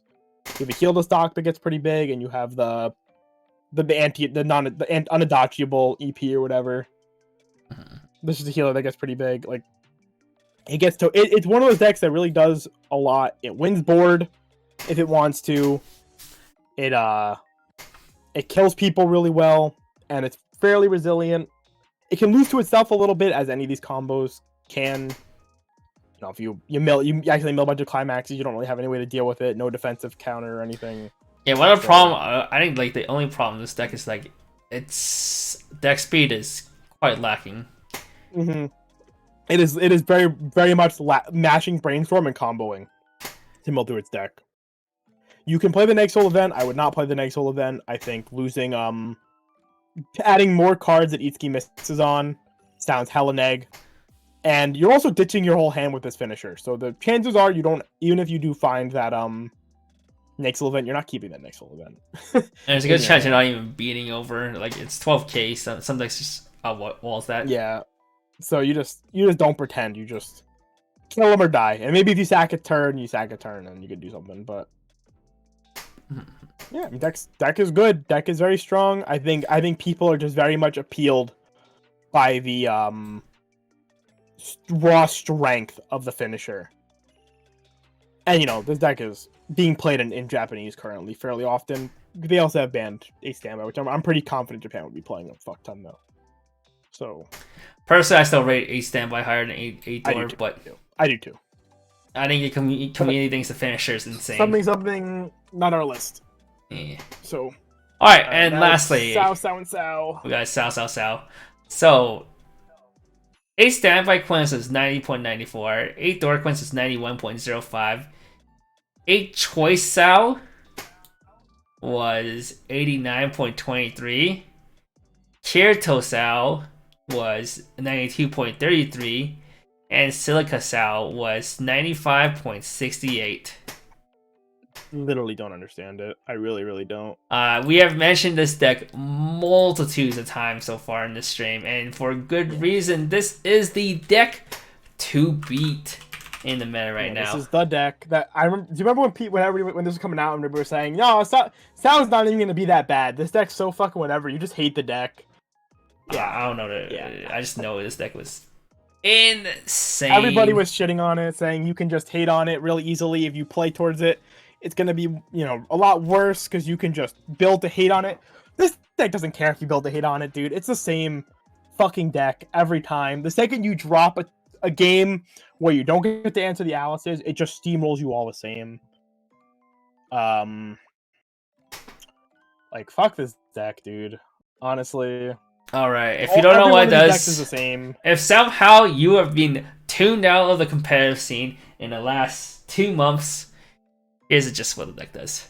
You have a 1/0 that pay 1 brainstorm, and if you hit the 2/1 Alice, you can summon it out for free, or well, you paid 1 for it. And also on play, you can shuffle back 2 characters, so you can shuffle back the 2/1 Alice. Now you're asking, whole deck. How you gonna make sure you hit the brainstorms? Well, good sir, you have this card, the clock itself to mill 4. You have this card's on play check 3. You have this card that's on def check 4 to add a level 1 higher, and you have this event that just mills 4. So what your goal is, you hit level 1, you mill the fuck out of your deck down to about, you know, around 9 cards, give or take. There's a map. It's like there's like a 4 to 9 card like window depending on your stock and then you spend all your resources just to grab the 1/0 Alice's or Sword of Liana. And then what you do is you shuffle back Alice, the 2/1 Alice, you brainstorm. If you hit multiple Alice's, and then you have Alice's goes back to the waiting room, you play another Alice, the 1/0 Alice, to shuffle back more 2/1 Alice's, and you just do that until you hit double, if not triple Alice combo. And what does Alice combo do? Well, she's 1k for each of their characters, so she's 10k wall. Each of these 1/0 Alices are 500, a global 500, so she's 10-5. If you have 2 to 1/0s, she's 11k. And what she does is the Climax combo with the Choice CX.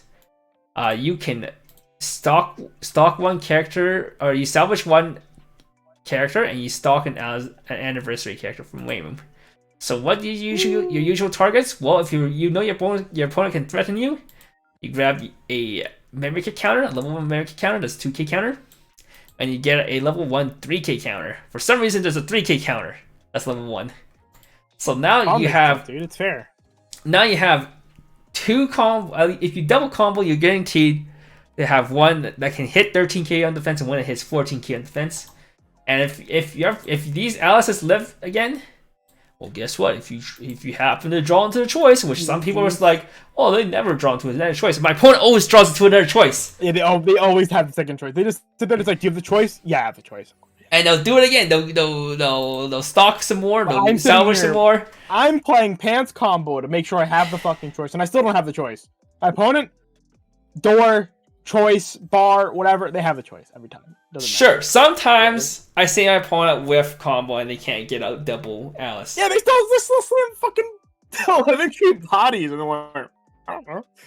Still, yeah, it's just like, if you don't have a deck that can answer this Alice, you're in a rough time. That literally happened to me, actually. Like, I was playing at locals, and my opponent was like, oh my god, I'm so bad, I didn't get the choice. So I'm sitting there looking at it, I'm like, bro, I can't kill the fucking card. Like, I don't know what you want. Then he goes, oh man, I have 1 card in my deck. Let me let me Chiori real quick. Flips the Chiori, negs, just to like mill the card, and then goes draw clock, draw choice, and I'm just like, oh, I'm fucking dead. This game's just over. It's so fucking miserable. But Yeah, this deck, literally the exact same deck, no matter what top end you play, it is the same deck. And because the core of this deck is its level 1 and level 2, the top end doesn't matter. Personally, I prefer Kirito. I know some people like Silica. Silica has a better, has like an easier time using its top end, and is probably the strongest top end for its cost. Argo being the strongest top end. There's also the Kirisuna that people didn't really vote for. I think that card's also pretty cool. Kirito is the safest option, though. This is like the hard defensive choice, where you get a Neg Soul. Your Pants combo is not the strongest, but you are, you have consistency of the Pants. You have the Neg Soul with the Yu-Gi-Oh! 001 as in memory. All your characters get on attack. When it's front attacked, pay 2, ditch 1, Neg 2 Soul. And it's a healer. Healer of choice. And it's a healer. It's the only one that heals. Of the the Kirisuna also heals, but this is the other healer, like the most common healer one to play. You have the back row that gives Kirito a little bit of extra reach, giving it a pay 4, ditch 1, mill 17, burn XX the number of climaxes you mill. Pretty neat. You also have a resonate that makes it hexproof, so it's really good against the mirror. That's actually why I chose to play this deck initially, because it played against the mirror well. And the resonate helps you if you're like losing the mirror or whatever. It keeps you going. Again, Silica gets to play Graham, so it always can win lanes better. It's good in the mirror in that regard, where like Graham will help you win lanes. Because the big issue in the Alice mirror is that if they go triple Alice, you cannot win 2 lanes. It is physically impossible for the attacking Alice player, unless you're level 2 with Graham, to win 2 lanes, assuming that the first player that did Alice grabbed double counter. You just can't do it. So, big thing. But I think they're all really strong. They're all the same deck. You play whatever top end floats your boat the most. All right. I'm curious what 10. No, does Kirito have more results than? No, Silica's like way more. Silica like popped off like in the last like couple events, right? Because I saw Kirito did well Sydney. Kirito did one New Jersey, my local one with our Kirito. Kirito. Okay, here's my pet theory. Silica is the better of a 3 deck against the rest of the meta, but Kirito is specifically better than Alice in the mirror. I mean, better than Silica in the mirror. It's also better than these decks coming out too, like Overlord and stuff. But in the current meta, I think Silica is stronger to the rest of the field except for itself. Yeah. I can agree with that. I think Silica is like a lot. Granted, Kirito is really there's enough. So argument is though, there's enough decks right now, or like in the format that just passed right before these Quints and everything just came out. That even through Quints, honestly, like the Nexol from Kirito gives you like a good bit of protection, because these decks there's not a lot of like murder you decks right now, right? Like really it's just Iski. That's like in Argo, I guess, and TRV gotta like kill yourself decks, but TRV already has like a pretty bad matchup into Sal as a whole. And alright. Escanor Nexol lol. So that being said, I need to use the bathroom. And then we'll talk about so we're gonna save this. You guys can talk about this deck, this tier list. Take a screenshot if you want. I'll be posting this on Twitter, Discord, and Facebook. This is the current tier list, and then we'll talk about what is predicted to happen when the next reset comes out over the next 3 months. I'll use the bathroom real quick. Yeah. Come on, Patrick. Let's go 8 standby Hololive. There's just Oz Kigura. Where would Lyco Recco go? I think Lyco Recco is a solid mid to bottom of tier 2 deck. I think Lyco Recco is super duper vanilla. It's super duper fun. Where does Chainsaw Man go? That's a really good question. That deck is like way better than I thought it would be. It's probably like high tier 2. I could like no, I don't think it's like a tier 1 deck. It's like maybe pretty close though. I think like the Aki top end with easier bench is like really really strong. and the Himeno gives you like a really good ceiling. Yeah, it's really hard to tell. Like that deck is really good at just completely ignoring the format, which I think is like a very big boon. Like, and you know, JP also has Alice banned where we don't. If Alice gets banned, I think Chainsaw Man just gets infinitely stronger. Like, Chainsaw Man might be tier 1. How low would Azulane plays? Azulane's pretty high. I think Azulane's like really good. I think Azulane's like a high tier 2 deck. It's probably the best 1k1 deck you can play when it comes out. Either 8-bar or Door Bar or Bardor. Easily the best 1k1 deck. Like generic 1k1 deck that's not really doing anything except pushing Soul. That deck pushes Soul. Okay, Peter. But what? Okay. I'm talking about Azulane. They're asking about other decks. They're asking like Chainsaw Man and Azulane, and I do think Chainsaw Man though is like tier 1 if Alice is gone. Lego Reco looks pretty sad compared to Chainsaw. Yeah, I said it's like a bottom of tier 2 deck. Maybe mid tier 2. But because the top end is good, we don't really have decks that can do what it does in English because we never got Assault Lily. Where's a standby option for new decks? Nobody asked for it. Okay, listen, okay. Literally, no one looked at the A standby Hololive list until post-ban. Okay, why would you play A standby Hololive when you can play Askigura? Askigura. Or Kanatamarine. Bro, A standby Hololive was on no one's radar until after ban list. Don't give me that.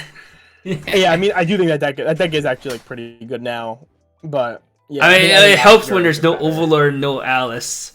Yeah, the decks are shooting your board away. Remember, beating the board on you. Yeah. A standby in a Japanese meta went up because all the decks that hated on A standby went down. Because there's no Alice, there's no D-side, there's no Overlord in Japanese anymore. Or they still exist, but they're not as common.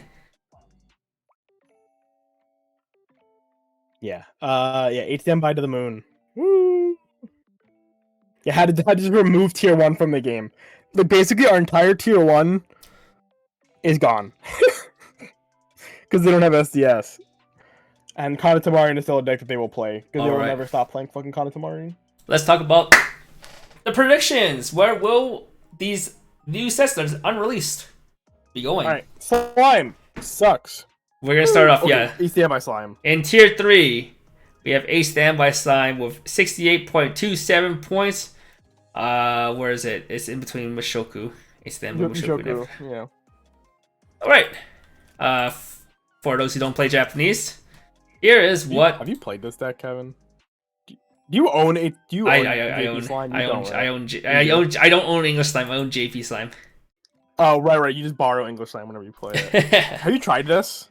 Yeah, it's pretty cool. It's nothing crazy though. Really? You think it was cool? I played it with Ryan and it looked so fucking boring. It is pretty boring.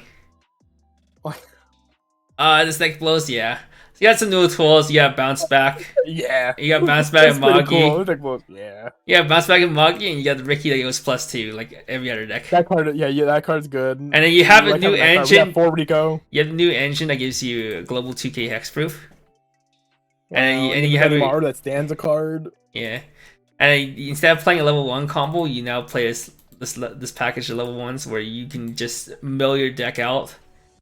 Yeah, those cards are cool, to be honest. This helps you grab more standby at level 2. This just mills, and this is also a decent body at level 1. It's 6k Boston. And the newest addition is this combo. It's 10k, yeah, 10k hand core. Yeah, 10k. Not horrible. And with the Clans combo, you can either choose to stand a character or you can pay 1 to burn 1. So a lot of time. If you have a red and yellow card in your level zone. Yeah. If they have red or yellow in your level zone, sure. So a lot of times you can do is in order to leverage the strong back row engine that you have with the 0-0 and the 2-1 that gives your entire board 2k hexproof. You can use this to stand by in front row instead of stand by in back row. So you stand by like this is not Pride Secretary Shion, but this is Benny Maru. You can stand by him out in the front row and stand him, and now you have a global 15 plus a global 2k, so you have global 3-5 in your entire board, and you roll out with that, and then eventually you hit your finisher with the old finisher. It's an okay deck, but nothing crazy. That's why it's still rated in tier 3. I still think that's like pretty low for this deck. Like, I think this deck is actually like a really competent 8 standby deck, but I think people just hate 8 standby slime at this point too. So next list is a list that I'm surprised even got voted on here. We got this 8 pants. Yeah, right. Deck. Like, this is just an inferior version of the regular 8 pants deck. Instead of playing a level 1 combo, you play a new finisher. And the finish, I don't really understand this deck. If you didn't know what this deck, the finisher's not even good. So what I mentioned before, you get to play. You play the new Ricky. This is a. Do you want to talk about the real chaser. deck first, and then talk about this one? Sure. We'll talk about the real deck. Before we talk about the variant. Yeah. Okay. Before we talk about this deck, we'll talk about 8 pants as a whole when we get there. So right after is Overlord. We have a standby Overlord top of tier 2 with 78.31 points, which is still 6 points below Kanta Marine. This is so high. I genuinely, I've played this deck a lot. I know you've played this deck, Kevin. Yeah. We both like this deck, but we both acknowledge in the current format, this deck is unplayable. Like, this deck loses to itself when to the other Overlord deck, and that's like a really big problem. So yeah, like this deck loses to what's gonna be the tier ones, which is Alice and stuff. So what this deck does is it's kind of like Mushoku in the sense that you play a level 1. This level 1's a 7/5, okay? Sure, it is plusing combo, kind of like Eris's. It's a worse plusing combo. Sure, well, it's like the Nino. It's on reverse salvage, but yeah. But you play as 2/2, that is a 1500 assist.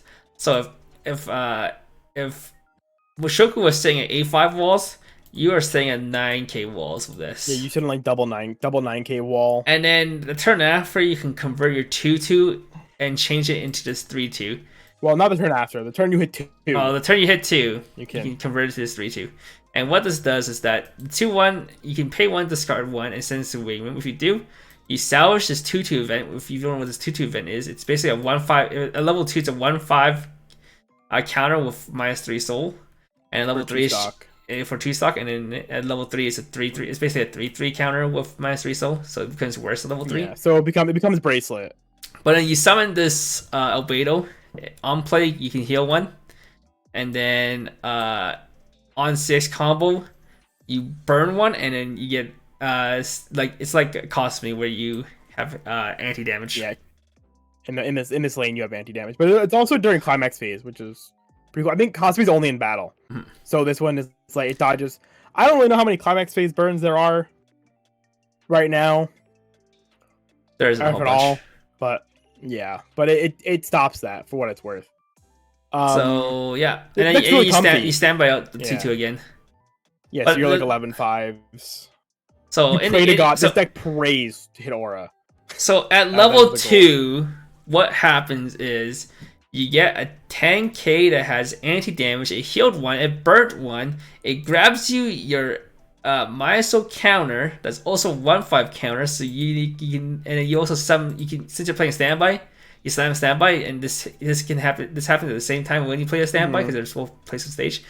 You can summon this back out onto stage, so that you can have it defend. So now you got 11/5 Albedo that has a 1/5 counter protecting it. If you hit another standby, you can summon out this global 15.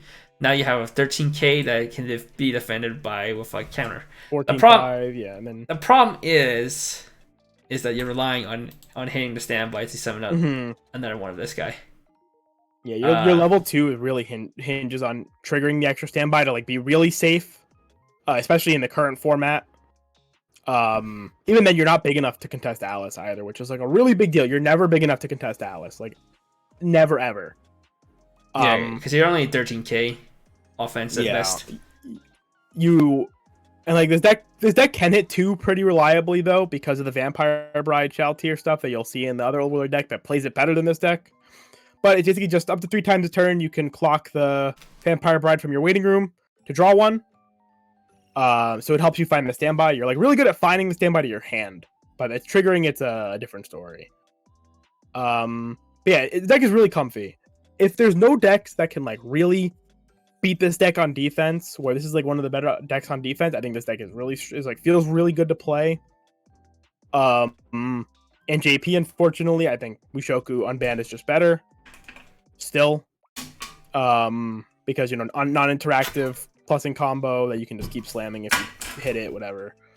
And then, but the next soul is good. It is both the best and worst card in this deck, I think, because at level 2 this card is insane. At level 3 this card is kind of mid.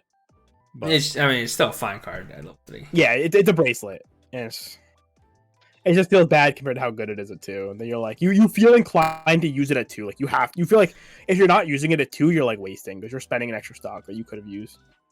But yeah, I mean, deck is fine. It is a very fine deck. I think it is a little overrated for the current format because the next Overlord deck we'll talk about is just better than this deck. It like beats it really bad. It's really bad into Alice because Alice is just bigger all the time. All right, but before we go into tier 1, now we talk about slime. We're gonna have to do this. There's too many cards in tier 1 now because 3 of these decks or 4 of these decks would have been tier 1. So now we're gonna make a tier 1.5. Woo! These are decks that are clearly better than tier 2, but just slightly worse than tier 1, if you know what I mean. So the power level of tier 1 decks goes up extraordinarily with the release of these next few decks. Mm-hmm. So we're gonna have to move down these 2, and in joining them in tier 1.5, we're gonna have 8-Pan Slime, and then we'll have the other 8-Pan Slime all the way here, bottom tier 2. Is it really? Damn, yeah. Wait, 8-Pan Slime's rated so low. That's crazy. Oh, just because Alice exists, and this deck is just worse Alice. So yeah, as he said, this deck is just worse Alice.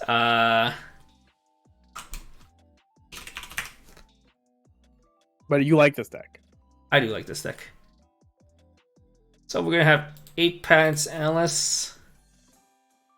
So compared to the old, I'm not 8-Pan Alice, 8-Pan Slime. Compared to the old Slime build, where you play for memory compression and you just turtle at level 2 with just EP healers, you can now play this variant of the deck where you don't play the plusing Ricky, you play this Ricky, which can go clock +2.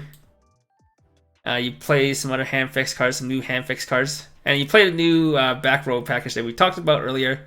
This Brainstorm gives global 1k if you have a 2-1 board, and a 2-1 board always gives 1k, but if you have this Brainstorm, it gives the entire board hexproof, which means your opponent can target for effects. So you can dodge stuff like tap counter from Hololive, tap counter from Mushoku, tap counter from Overlord. You could dodge money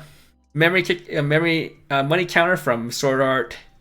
You can dodge Maestro from Miko, from Sora, in the Sora Miko deck. And then now you compress with stock with the Mirren combo. It is a 10-5 if you have 2 more other characters. It is often a 12-5. Respect. It's often a 12-5 with the 2-1 and the Brainstorm. And you can also bond to it with a 1-0 that's also just a 6k with Clock Encore. And what Mirren does is when you play a Pants with the Pants CX, and this is in front row, you can, and your 4 more characters, you can search for a character and then stock a character from your waiting room. So it is basically Alice Light. But the problem is Alice comes out level 1. That is the biggest difference. Alice comes out level 1. This is an overall better card in a vacuum, but it comes out at level 2, which makes it worse than Alice. Against Alice, it's not horrible. The moment you do hit level 2, you can contest Alice because you swing at 13-5, so you can beat over some of the Alices, and then they will never be able to beat your Mirren on offense because you will be playing anti-change counter and memory counter, so they'll never be able to beat Mirren on offense. Yeah. When this deck sticks, it's insane. It's just like your game before that is like pretty whatever. Compared, because like Now you're you asking. look at it and you're like, okay, I could just be Alice, but Now you'll ask. what? But wait, what do you No, do? you won't. What do you do at level 3? You don't have a finisher combo. Well, good sir, you play this You play this Benimaru. He is on play heal, and on attack. If you have yellow, red, blue in your level, you can pay 1, discard a character. If you do, reveal top card of your deck and then deal X damage to your opponent. X is equal to the level of the card revealed plus 1.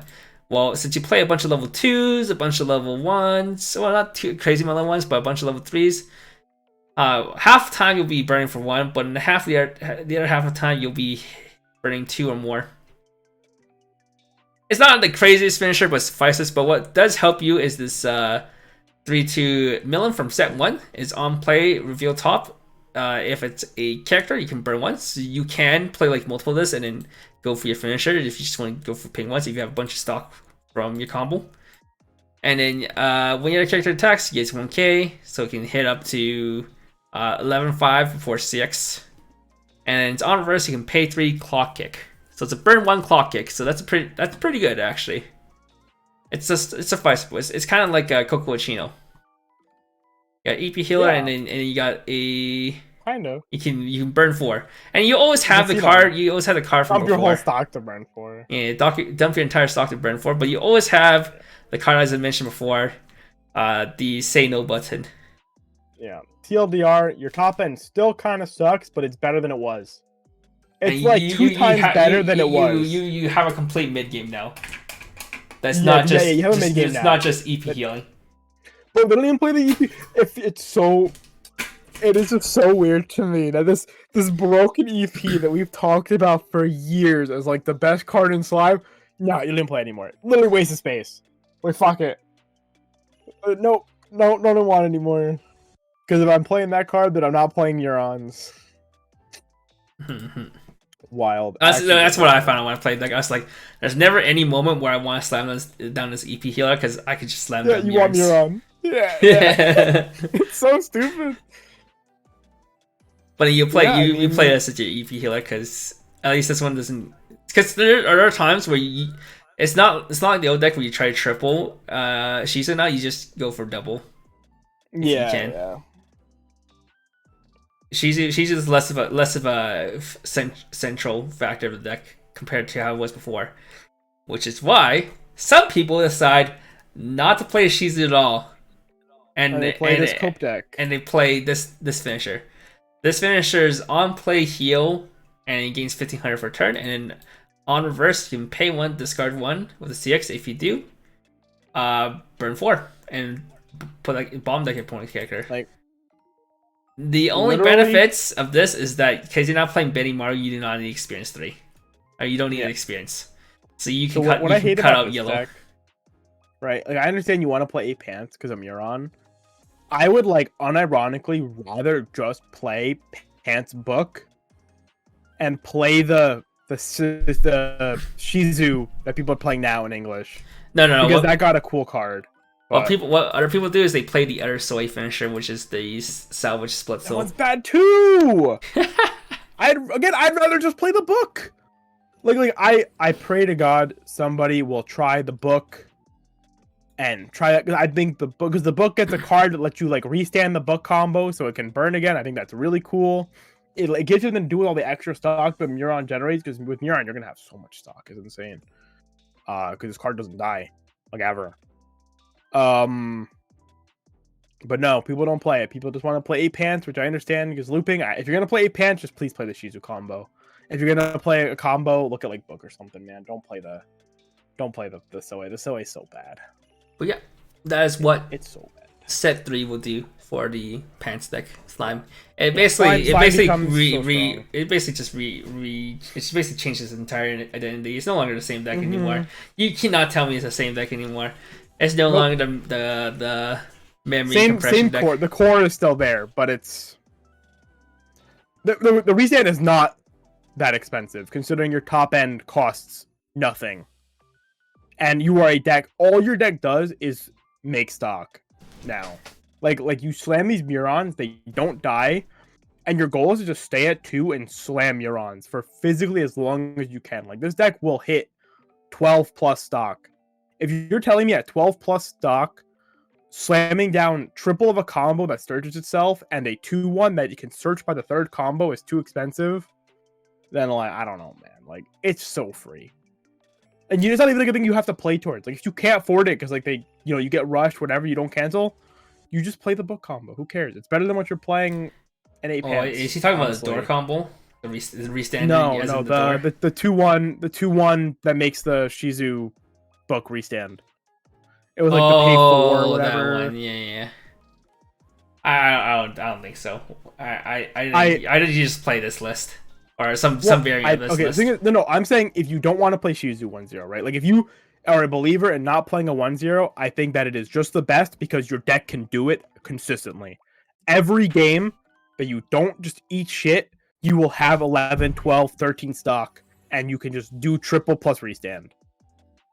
It competes with the hexproof back row cost. It doesn't matter if it competes with the hexproof back row. When you're playing that card to win the game, you're not playing that card to compete with your hexproof back. It's like be a defensive card. You are playing that card at the point where you're like, I can no longer win the game by stalling. I'm just going to slam to kill you. Or like if your opponent has like stock swap or something, right? You're like, your opponent hits you to 3. If you try to dirtle a turn, you're going to have all this stock and you can't really do anything about it. They're going to stock swap you, probably kill you. You just spend your stock out and you just try to game them right there. Maybe you can like hit a refresh so you don't get like hosed and you don't spend all your stock into your deck and you have a deck to play on. Like, Kevin, how often do you have 11 stock in this deck? Like legitimately. Not often, because I randomly get killed. I randomly get pushed from 2 to 3 quite often. Okay, well you're not Ryan and stuff. Actually, like, Ryan play this deck and he'll just be sitting on like 12 plus stock all the time because you just don't kill the Murons, like literally ever. And half the time, like the counter's just there to be a flex. Like you don't even have to spend the counter. Does his list still heal at 2? No, it doesn't. This deck does not really heal at all ever.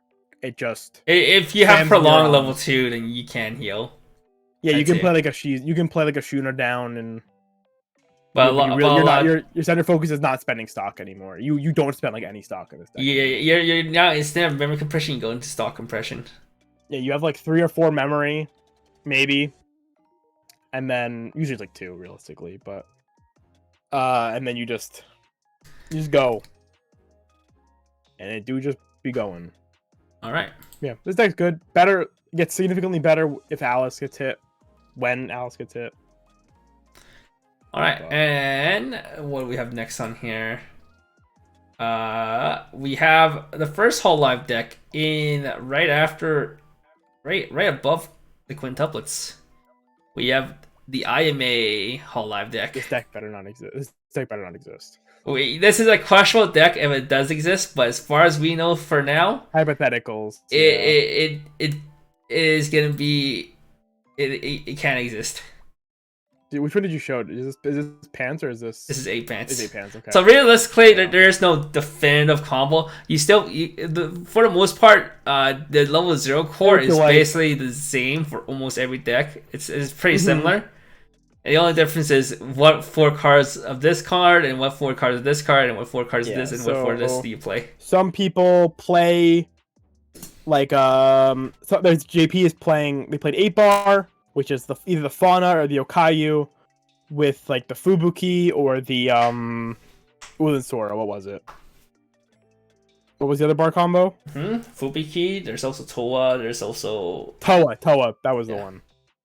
Yeah. So it was Fauna or Okayu with Fubuki or Toa playing this, or they played this deck most. They played the 2-soul deck floating around too, but it was this because this is like the safer version, whereas bar was like the more go, step on the gas, just hit him.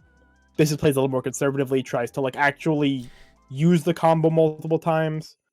Some people also just like to play the 2-soul and they just went. Like I think June did well playing like the 2-soul. He just slams like 8 2-soul and just went. It all works. It's the same. The gimmick is you just attack 6 times. It doesn't really matter how you do it. All right. You play the cards that let you do it. Actually, okay, here we go. Here's the. I'll give you a short spiel about the combo, and then we'll watch a little video about Harmon shitty video. Yeah, we'll watch a little video. Yeah. Let me find a link to his video though. What the hell? Oh, how long Yeah, did you posted this thing? You talk Oh, about here it the. is. I'll grab it. You talk about the deck. Okay, you got it for sure. Okay.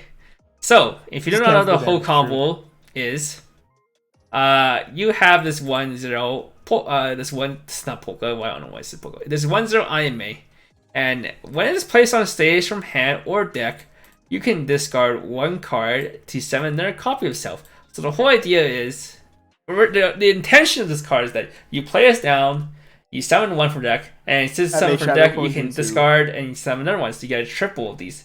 And this would be a level 1 board because you just have a full wall of 6/5. Now, what they didn't expect was this weird combo where if Sora summons the IMA, then it procs IMA's effect to summon from the deck, summon another copy from the deck, and this comes in standing. So you must be thinking, okay, cool. So so you can summon this, but how do you really summon it during your attack phase? Well, there's this Marine that has, at the end of this card's attack, you can sack a character to have it run to the back row. So what you do is you attack with one random card, you attack with Sora, and then you attack with Marine, and at the end of Marine's attack, you sack Sora.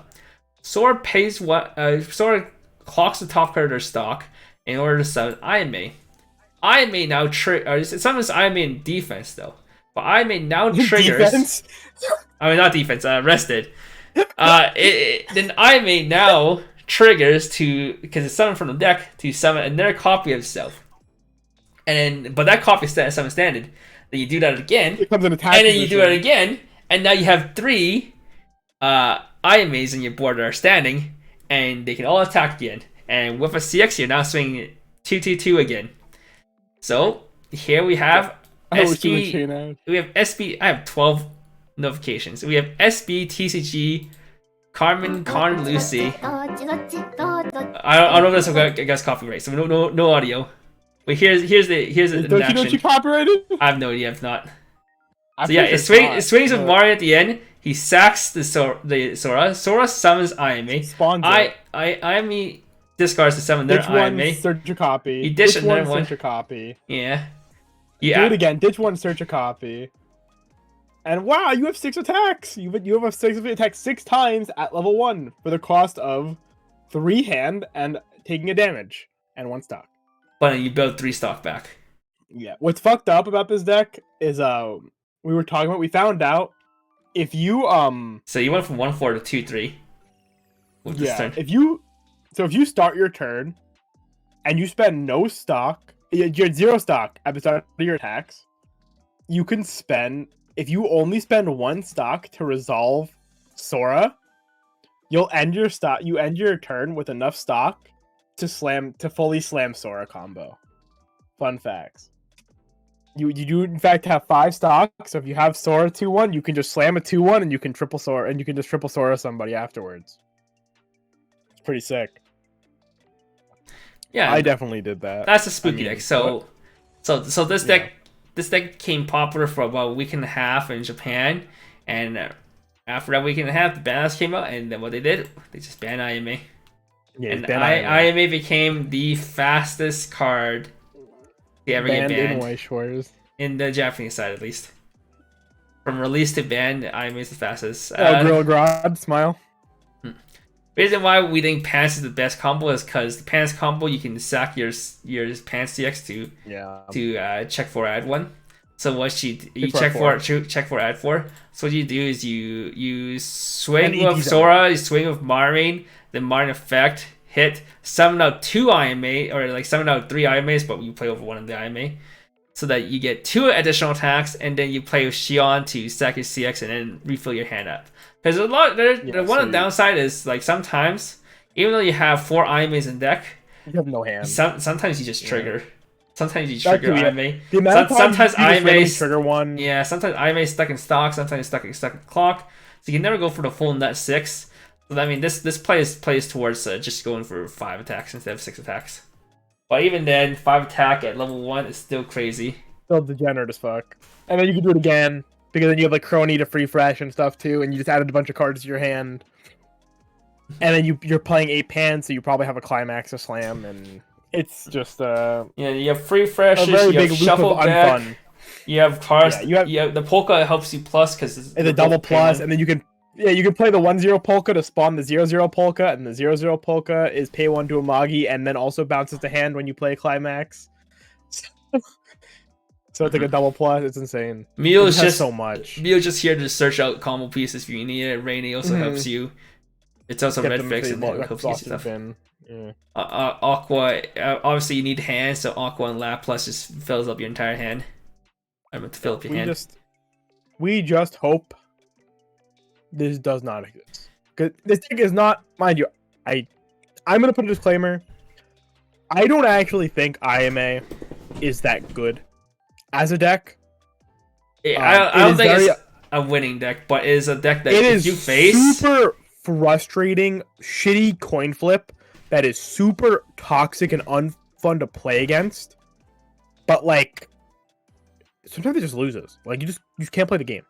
And because you're playing like a shitty 1k1 Hololive deck at the end of the day if you don't get to IMA. And sometimes you just don't get to IMA. Yeah, it really does. Sometimes you know, IMA makes you eat shit and your game's over. Other times it can't play the game and it's just like you're like sitting there like, why the fuck did they even play this deck? Like this is fucking miserable. You're sitting on like one hand and you're like, game sucks. But it's just unhealthy. Weiss should not let you attack 6 times at level 1. Period. Okay. Yeah, fuck IMA. I hope this deck doesn't see the light of day. Alright. And then next we have Overlord. Overlord right in between the two different styles. You have the non-funny variant here, right? You have like the we have the one that most people will probably start off with if you're learning the deck. Yeah. Let me find it here. This is the deck I started off with, but I do think Ridthrow's deck at the end of the season was probably the best build. The event one? Yeah. Really? No. He didn't play event. He just played the level 1 combo. Oh, he just slammed. He played more utility that. 4 ball shits, right? He just played more utility cards to help you turbo into you. And okay, so right? What does this deck do? Well, there's 4 main cards you need to know about. I have a whole article about it, but I'll spill it out again. Go for it. First, you have this Eins. What this Eins does is when you play the bar CX, you heal 1 and you can choose one of 3 effects. You need to choose to marker 5 of these 1/1 events. You can play up to 5 of this in your deck underneath your Eins, underneath 3/2 Eins. Or you can send all markers underneath this to memory, and if you do, choose characters on your opponent's board and send them to waiting room for each marker you send. So if you have 5 underneath this, you can send 5 characters from your opponent's board to the waiting room. Or you can just burn 1 and gain 2k. That doesn't seem crazy. I mean, it's a board wipe, that's cool, and then it becomes a burn 1, but that doesn't seem too crazy. So what else can you do? Well, you can early play it. This 0/0 Eins is if you're level 2 or higher, you can act, pay 1, discard 1, and sack this to summon the Eins. Okay, and then it's also it's like the Bell JC where start your opponent's attack phase, you can pay 1, clock yourself 1 to bounce this card and another card back to hand, so it's a +2.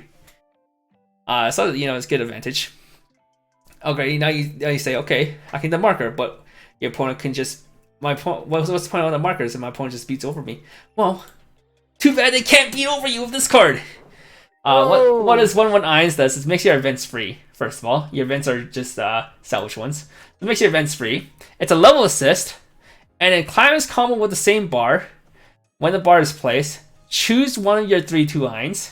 If you do, it gains 4/5 for a turn, and then until the end of your opponent's next turn, it gains hexproof, so your opponent cannot target it with effects, and the 3/2 Eins can't be reversed, and a character across from the 3/2 Eins cannot be reversed, which means you can't beat over Eins, and you cannot play an anti-change bomb into Eins. So this whole thing basically makes Ein basically unremovable. The only way you can remove it is if you use like an anti-change counter during the Ein's turn, because he only gets hexproof during your opponent's turn. But a good overlord player will either like side or whatever. And Yeah, they're gonna just side your dudes to keep Eins around and then go so from there. so after that, anytime you get the bar again, you can be playing stuff like check 3 brainstorms and CX swappers to help you do that, and you have draw 2 ditch 2s to find your bars. So every time you have a bar, when you get the irons up, you will heal 1, and you will either board wipe or burn 1. And what does the event do? You did have irons on board to play it first of all, but you'll always have the 1/1 up first. And then you can salvage 1, give a character 1k. Sure. But if you have this in memory, for each copy of this 1/1 in memory, if you have a 3/2 iron at the big start of your Encore step, you have the 3/2 irons on your board, you can pay 1, ditch 1, burn 1.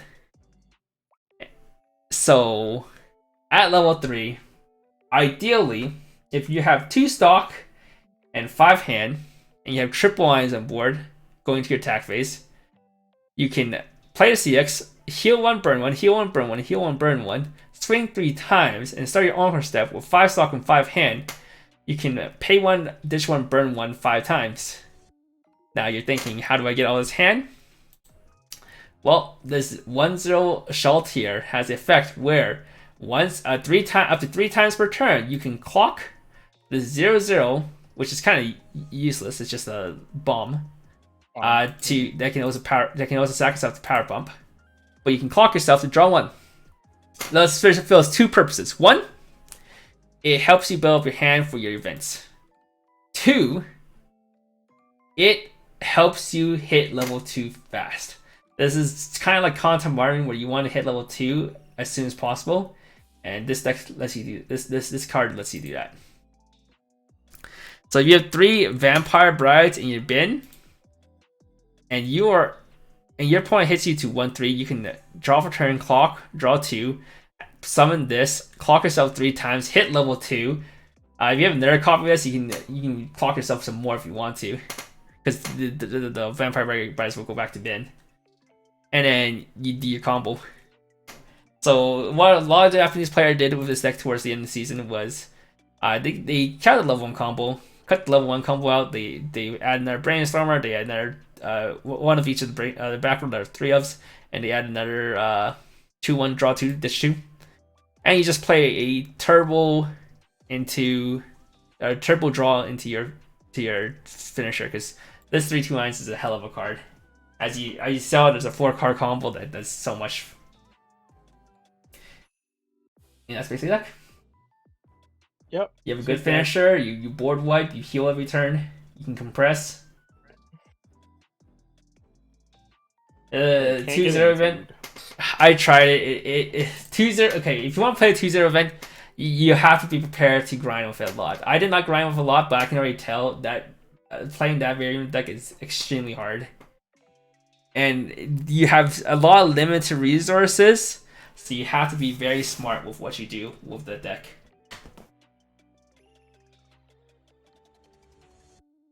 And last but not least, we have overthrowing Alice. For some reason, we have Asukigura. For some reason. Do you think it's better than Sao? I'd rather play Asukigura than play Sao. Probably. Alright, I think this Asukigura. deck actually just fucking kills people. It's so fucking toxic. Yeah. So Asukigura. 36 the trigger. whole gimmick with this deck. Yeah, this is the trigger apocalypse of everybody's fucking nightmares. The deck before pad. The whole gimmick with this deck is you have your 3/2 Gura. 3/2 Gura is pay 2, drop 1, burn 2 on attack. Then repeat the following effect twice. You mill 1. If it's a soul trigger, you burn 1. So the gimmick is you play a million soul triggers so that this goes pay 2, drop 1, burn 2, burn 1, burn 1. You then play. This deck was fortunately privileged enough to be given a level 0 soul trigger among a bunch of good level 1, like costless soul triggers.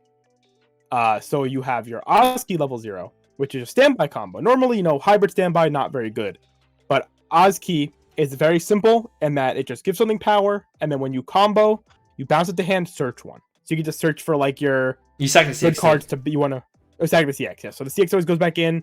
This lets you search for like your good zeros. It lets you search for the Brainstorm, the Ame if you need to play it down. extra Guras, the 2/1 Miko, whatever you really need in that moment. You build a little bit of extra like memory. Your 4 of your zeros go to memory with the Lammy. Rainy is just a nuts card for making sure you have all these cards. Ina is a CX swap with a Soul Trigger for whatever reason. You play a vanilla 107k combo without the combo because it's a Soul Trigger. Your Brainstorm It's has a 5/5. Soul Trigger. 5/5? No, it gets power, right? Oh no, it's only 5/5. Right. Sorry, it's 6/5 with the combo. Yeah, so it's a 5/5 on attack. 5/5, but and then you can make it big. Yeah, There it is. Iroha makes it bigger, right? That's why it was 7. So attacks at 7 in the center or whatever, and then you can pump it with Ozki, whatever. The main gimmick of this, the way you do everything, is that you stand by your Guras at 2. At 1, you stand by this 2/1 Ame. This 2/1 Ame is very simple. It is just during your turn, when this attacks, it gets 1k times your Hololive characters, and it has Accelerate, Selective Clock 1 from your waiting room. This gains 1k power, and when it versus your opponent's character, you blind stock 2 cards. So normally this card would be a net 1 stock because it's 1 to play it, but you're usually trying to stand by at least one of these out while you're at 1 so that you can untap it, use it, and you just start generating a bunch of blind stock because you don't care. This deck has no like concept of what it means to like stock dirty, stock clean. It just cares that there's a pants in your hand, you find standbys, and you build stock because your goal is to just get to like 8 to 10 stock, whatever you need. Have your Guras on your back row. You play the waiting game until you hit 2, and you're using the Accelerate and stuff to push yourself to 2. The 2/1 Miko helps you sculpt your hand more for like stock swap if you want to use it, whatever. I think the Mel puts a climax in your hand, right? Yeah, 3/2 Mel. Mel is just a pay 1 sell with CX. Yeah, so when you have the extra stock, you just pick up the pants. But you play a lot of And yellows, then you just try to so you can shift into it. Yep. Easily. Yeah, you can shift into it. It's really easy. You're just trying to make your deck as few clean cards as you can. You don't really have a lot of ways to do it. It's not like Pad, where Pad can kind of like tuck them and do whatever. You just kind of gotta memory them and start like holding them in your hand. Because nothing matters. Your hand like doesn't matter because you can just fix your hand on the turn. Make your deck as many non-soul triggers as possible. And then you just slam you like, oh, I hit 3. You don't care what level your opponent's at. Ideally, your opponent's actually at like mid 2. Because you don't want to die first. Because you're susceptible. This deck and like Pad are both susceptible to dying if your opponent goes to 3 first. But this deck just says, I hit 3, I kill. You just push up your Guras, you triple Gura, you try to go 2/1/1 swing as many times as you can physically do, and you just hope you game them. Gura does heal, but like it doesn't really matter. You're playing down 1, maybe 2 from your hand on the turn. And that's like the whole game of it. This deck is super one-dimensional. This doesn't do anything else, but it just kills people. It is going to be the best deck at killing people when it comes out. Technically, like I mentioned, it'll be legal. It'll be playable in English in a week or so, and AX is next weekend. Or is it this weekend? It's this weekend. It's this week. Yeah, so people will have it at the end of this week. But it won't be legal for play until sometime in August when it officially releases. But yeah, this deck is just really crazy, and it's basically playing a standby, and it's playing like a 1k1 deck because it plays so many soul triggers that you are just triggering and triggering and triggering, and on no climax in your hand, you're still swinging for 2s over and over and over. It's so frustrating. You know, they did ban the Ame 2/1. Yeah, it's That's crazy. part of the thing that it was saying how bad, because that card was like really the facilitating problem where you just made so much stock. Now they're trying to cope with other cards, but they're not nearly as good. Honestly. Yeah, one zero. So your non-soul trigger is pretty funny because 1 goes to memory, 1 bounces the hand, the other bounces the hand, and the last one bounces the hand. You're just trying to hold them. You're just trying to hold as many of these zeros in your hand as possible because your hand doesn't matter. You're just slamming these cards down and just going. It's so funny. And then this deck will actively just side people. So you'll go like the second your opponent gets too close to hitting 3, you slam your coin flip zeros and you just side.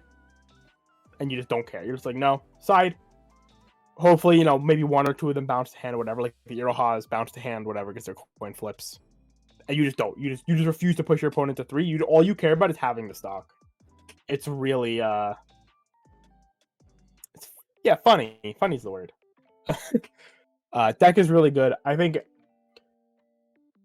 it's like the boogeyman, honestly, because everybody's like touting it as like the Well, the thing about Gura is that I don't think it's the boogeyman, as in you can. It's just that nobody wants to sit against. You just don't. Yeah, but It's there's, IMA. but it does not change. Like, It does not change how you play your deck.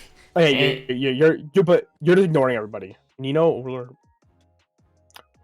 Darcy's asking, what do you think is the best deck if we get the Sal ban list and nothing else? Gura, Overlord, or Nino? I think it's probably still Gura, right? Oh, but Overlord's actually like, is Overlord good in Gura? Overlord's pretty good in Gura.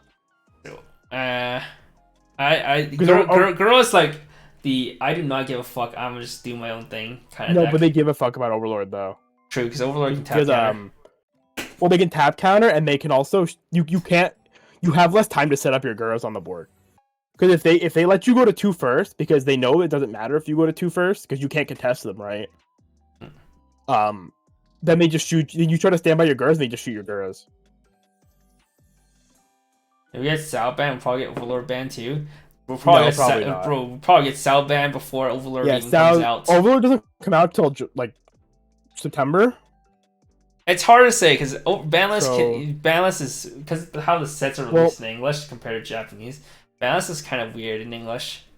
Yeah, we have no like set there. There was something floating around that we're gonna get a ban list in July. Maybe not. I think it's likely we get one before fall season. Is there a bro before fall season? Do we have a summer bro? We do not know any about a summer or fall bro. Okay. So I'm pretty sure we have nothing until so just top challenges. BCS starts, yeah.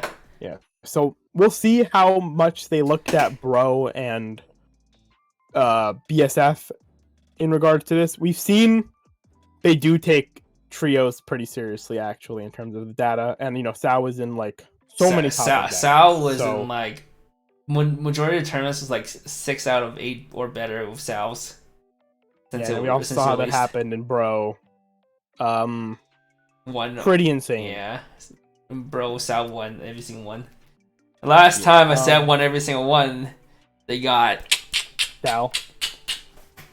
Yep. So there's a very good chance that we see Overlord ban first, or no, Overlord, sorry, Sal ban first. Maybe Overlord and Gura follow. It really depends. Like, the thing is, like, come September, it's so hard to predict what's gonna happen because we still have so many decks right now that Japan either just came out in Japan, like Chainsaw Man.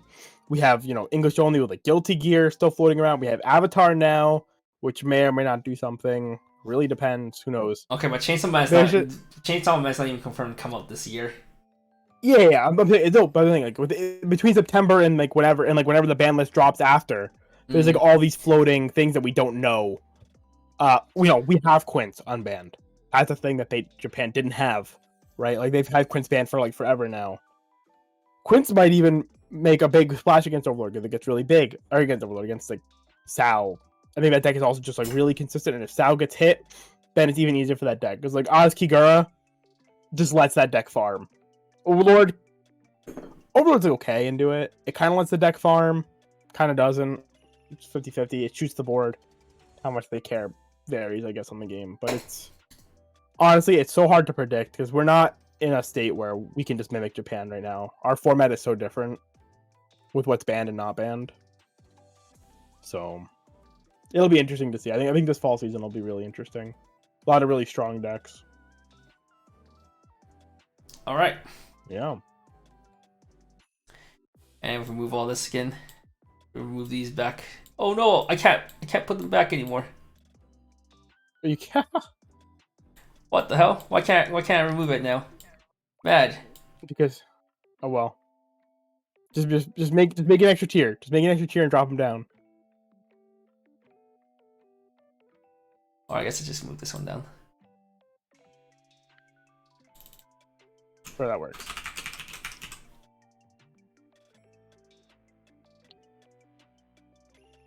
Bum bum bum bum bum.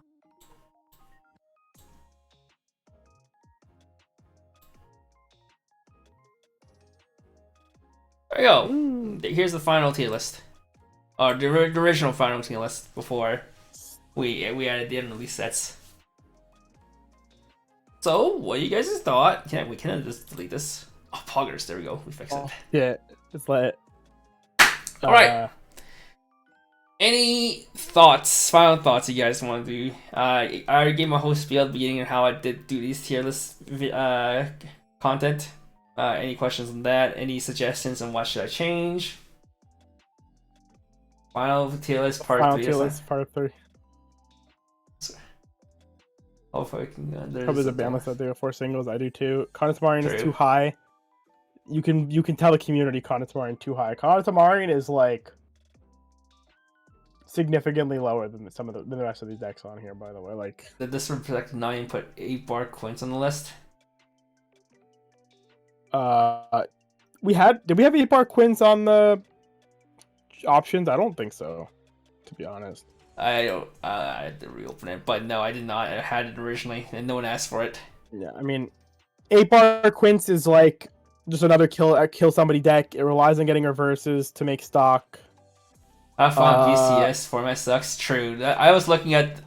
I was telling my locals like I'm planning to go this, and it's like, what are you gonna play? I was like, huh. When am I gonna play? I'm gonna play fucking Ozkigura. Probably. I was thinking it's either Slime or Ozkigura. Yeah. I was thinking about Overlord, but then I really thought about it, and I'm like, I'd rather just be Ozkigura player than be the Overlord player. Overlord requires too much mental energy. Yeah, that's kind of how I was thinking about it too. I'll play Overlord a bunch of locals though. That deck seems really fun. It is fun. It's probably one of my most fun I had in the past month was me playing the 2-0 event version of Overlord. Having my friend next to me because he had to buy, and we were just laughing at my perfect RNG and still losing. How cute, the Carmen video, Hog. Pretty much. Yeah, I mean, I've had that with Pad though. I fucking love playing Pad. That deck is so fun. Even when like you're having a shit game, it's like if you get to resolve an A, it's the dopamine, dude. The dopamine is so real. I would automatically play Ichika Waifu. That's cool. Hey, I mean, Ichika Waifu is good. But that's not standby, so I don't know this Kisame guy anymore. True. He only plays standby. Unironic Pad and sure. I love 8 bar Pad though. 8 bar Pad is so cool. We need triple irons to 2-0 event. I only got double irons, but it was like crazy. And I still lost because I was playing against Slime, so I couldn't board wipe him. and then he just memory could counter up on top of my 1-9s that didn't have the buff. Tragic. Yeah, I mean, format's gonna be wild. It's gonna be really, really strong. We'll see if I'm really curious if English pulls. I really just want to see if English pulls a Kaguya again, and they just like say fuck this, and they just start smacking some shit. Like they're like, Quince, too good for too long. You got your movie banned. Preemptive ban on the movie. Goodbye. Sao has to get hit. That's like there's no shot that survives ever. IMA has to get hit. Do you be really spicy? What's up? If they hit Kanatamarin. They finally just decide to hit Kanatamarin for no reason. It just catches a stray. That'd be so fucking funny. Let's Sora catch a stray too while we're at it. Dean's wish will come true. I'm so down for Kanatamarin and Sora to just hit that stray, that JP stray. Be like, oh, he's on the balance of JP. Let's just hit him. Bang bang. Alright guys, what is your opinion on... Do you guys want to see a tier list curated by professional players? Like, not professional players, but more well-known players, more competitive players, people who top BCS and BSFs and God of War. Riaz, the Scripted guys, and Boats, Clinton, etc., etc. And people who, make content about competitive Weiss. Would you like to see those again? You have made one of those in like forever, right? Because what I'm thinking is, I'll do a tier list every month. 1 month will be English. 1 month will be JP, and the month after will be the competitive players, and then we'll just cycle that. I think you should do it English competitive players JP, because then it gives more time for English players to like think on the format. Because then if you go competitive English, JP, competitive, it can warp the biases of the general populace on what they're voting for. well, And not they might try professional, to, but competitive. no, like, you know, like the more well-known player, right? Like you see like the SB, like the Clintons, etc., etc. like the pro teams, like the WCC people, those guys. You see the people that top a the lot, clock and you tower, don't want we want the tryhards, community. yeah, sure. Yeah, the tryhard people. Yeah, the tryhard people. We want the community as like preferably unfiltered as possible, where we get as many like the average opinion uninfluenced as much. Obviously, everything's gonna be influenced. It's a fucking White Shores is so small. But I had some people reach out to me where they're like, I do not want to do this tier list because it's like a shit show because of all the randoms who get to vote. Which I kind of understand to a degree, but it's also, you know, it's meant to be a reflection of the community on average, right? Like if you have a bunch of random people that think things are bad, a bunch of random people that think things are really good, it averages out. That's like the idea. But I mean, I think, genuinely speaking, I do think that this is like one of the best community tier lists we've had to date. I mean, you know, I think some things are a little high, some things are a little low. Avatar, I'm just going to ignore completely because it's so new. But I mean, the top tier I think is pretty agreeable for the most part, right? Tier 1, like I don't think anybody really is going to disparage it, especially when you look at the point difference between. Sure, yeah, but the point difference is fucking 0.1, Kevin. Like, who cares? If you could put them on top of each other, you might as well. Okay, I don't know about that one. I think that deck's better than Kanatamarian at least. But there's no way. I don't think this is better than 7 kind of shitty too, but I think there's better than 7 Deadly Sins. Well, I'll send you this because Darcy asked me to do one recently too, because he was just like, "Hey, can I have a tier list?" Because he just wanted to. I guess he wanted to compare it to himself. I don't have all the new stuff.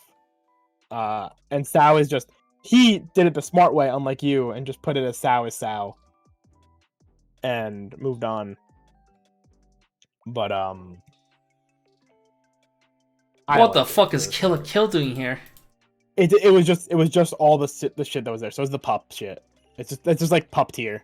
Ignore it. I just filtered what was on the list. Cringe people who don't even look at this. They don't have the set name. They don't have the trigger icons. Okay, well first off, who fucking cares about that? Really? Wait. People actually do care about that. I always get comments how people like that. Yeah, but okay. Well, then you have shit like Sao, where every Sao deck is basically the same, and now it's just triple decks of clutter. It's nice. It's nice as a general, but when 3 decks are exactly the fucking same, it's so gross. I like the icons too. You know what I mean? Like, it's just nice and simple. That is where I stand on things. In hindsight, I'd probably put Avatar a little higher, but that's before I realized 8 standby was actually like good. Yeah, I don't think it's that much far off from the current community tier list, to be honest. See, the problem this one is Quint is just bundled together. Yeah, Quint. Realistically, he should have had Quint split because those decks are so different. They're basically like 2 different sets altogether. But you see, I have Dragon Maid up there. It's high. I think Dal's a little too high in hindsight. I didn't think too much about Dal. I just kind of went, Nijigasaki's cool. But series is tier list is. I think the tier list is fine though. People are gonna complain about it all the same though. I wish we could just delete Choice Door Hololive, personally, but let's see. If I could take anything off this, it would be Sunshine, Ruby. Some of these Dal decks could use some culling. I think there's like 1 Dal deck too many on here. There's 2 Dal decks, 1 Dal deck too many. Yeah. And Door Choice. I think Choice Door Hololive is a fucking relic of the past. Okay, but if this is my tier list. No, stop. Stop it. You're coping. You know it's not.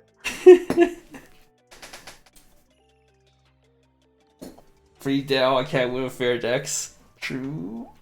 Bro, you could have unrestricted Dow right now, and I wouldn't give two shits. Wait, I would kinda.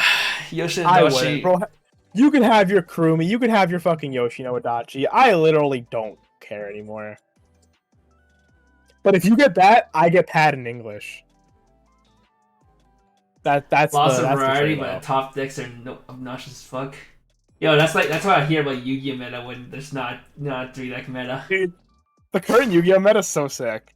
I remember the last time the Yu-Gi-Oh meta was diverse. They're like, man, sure you can play 18 different decks, but all 18 different decks that was actually like was hell.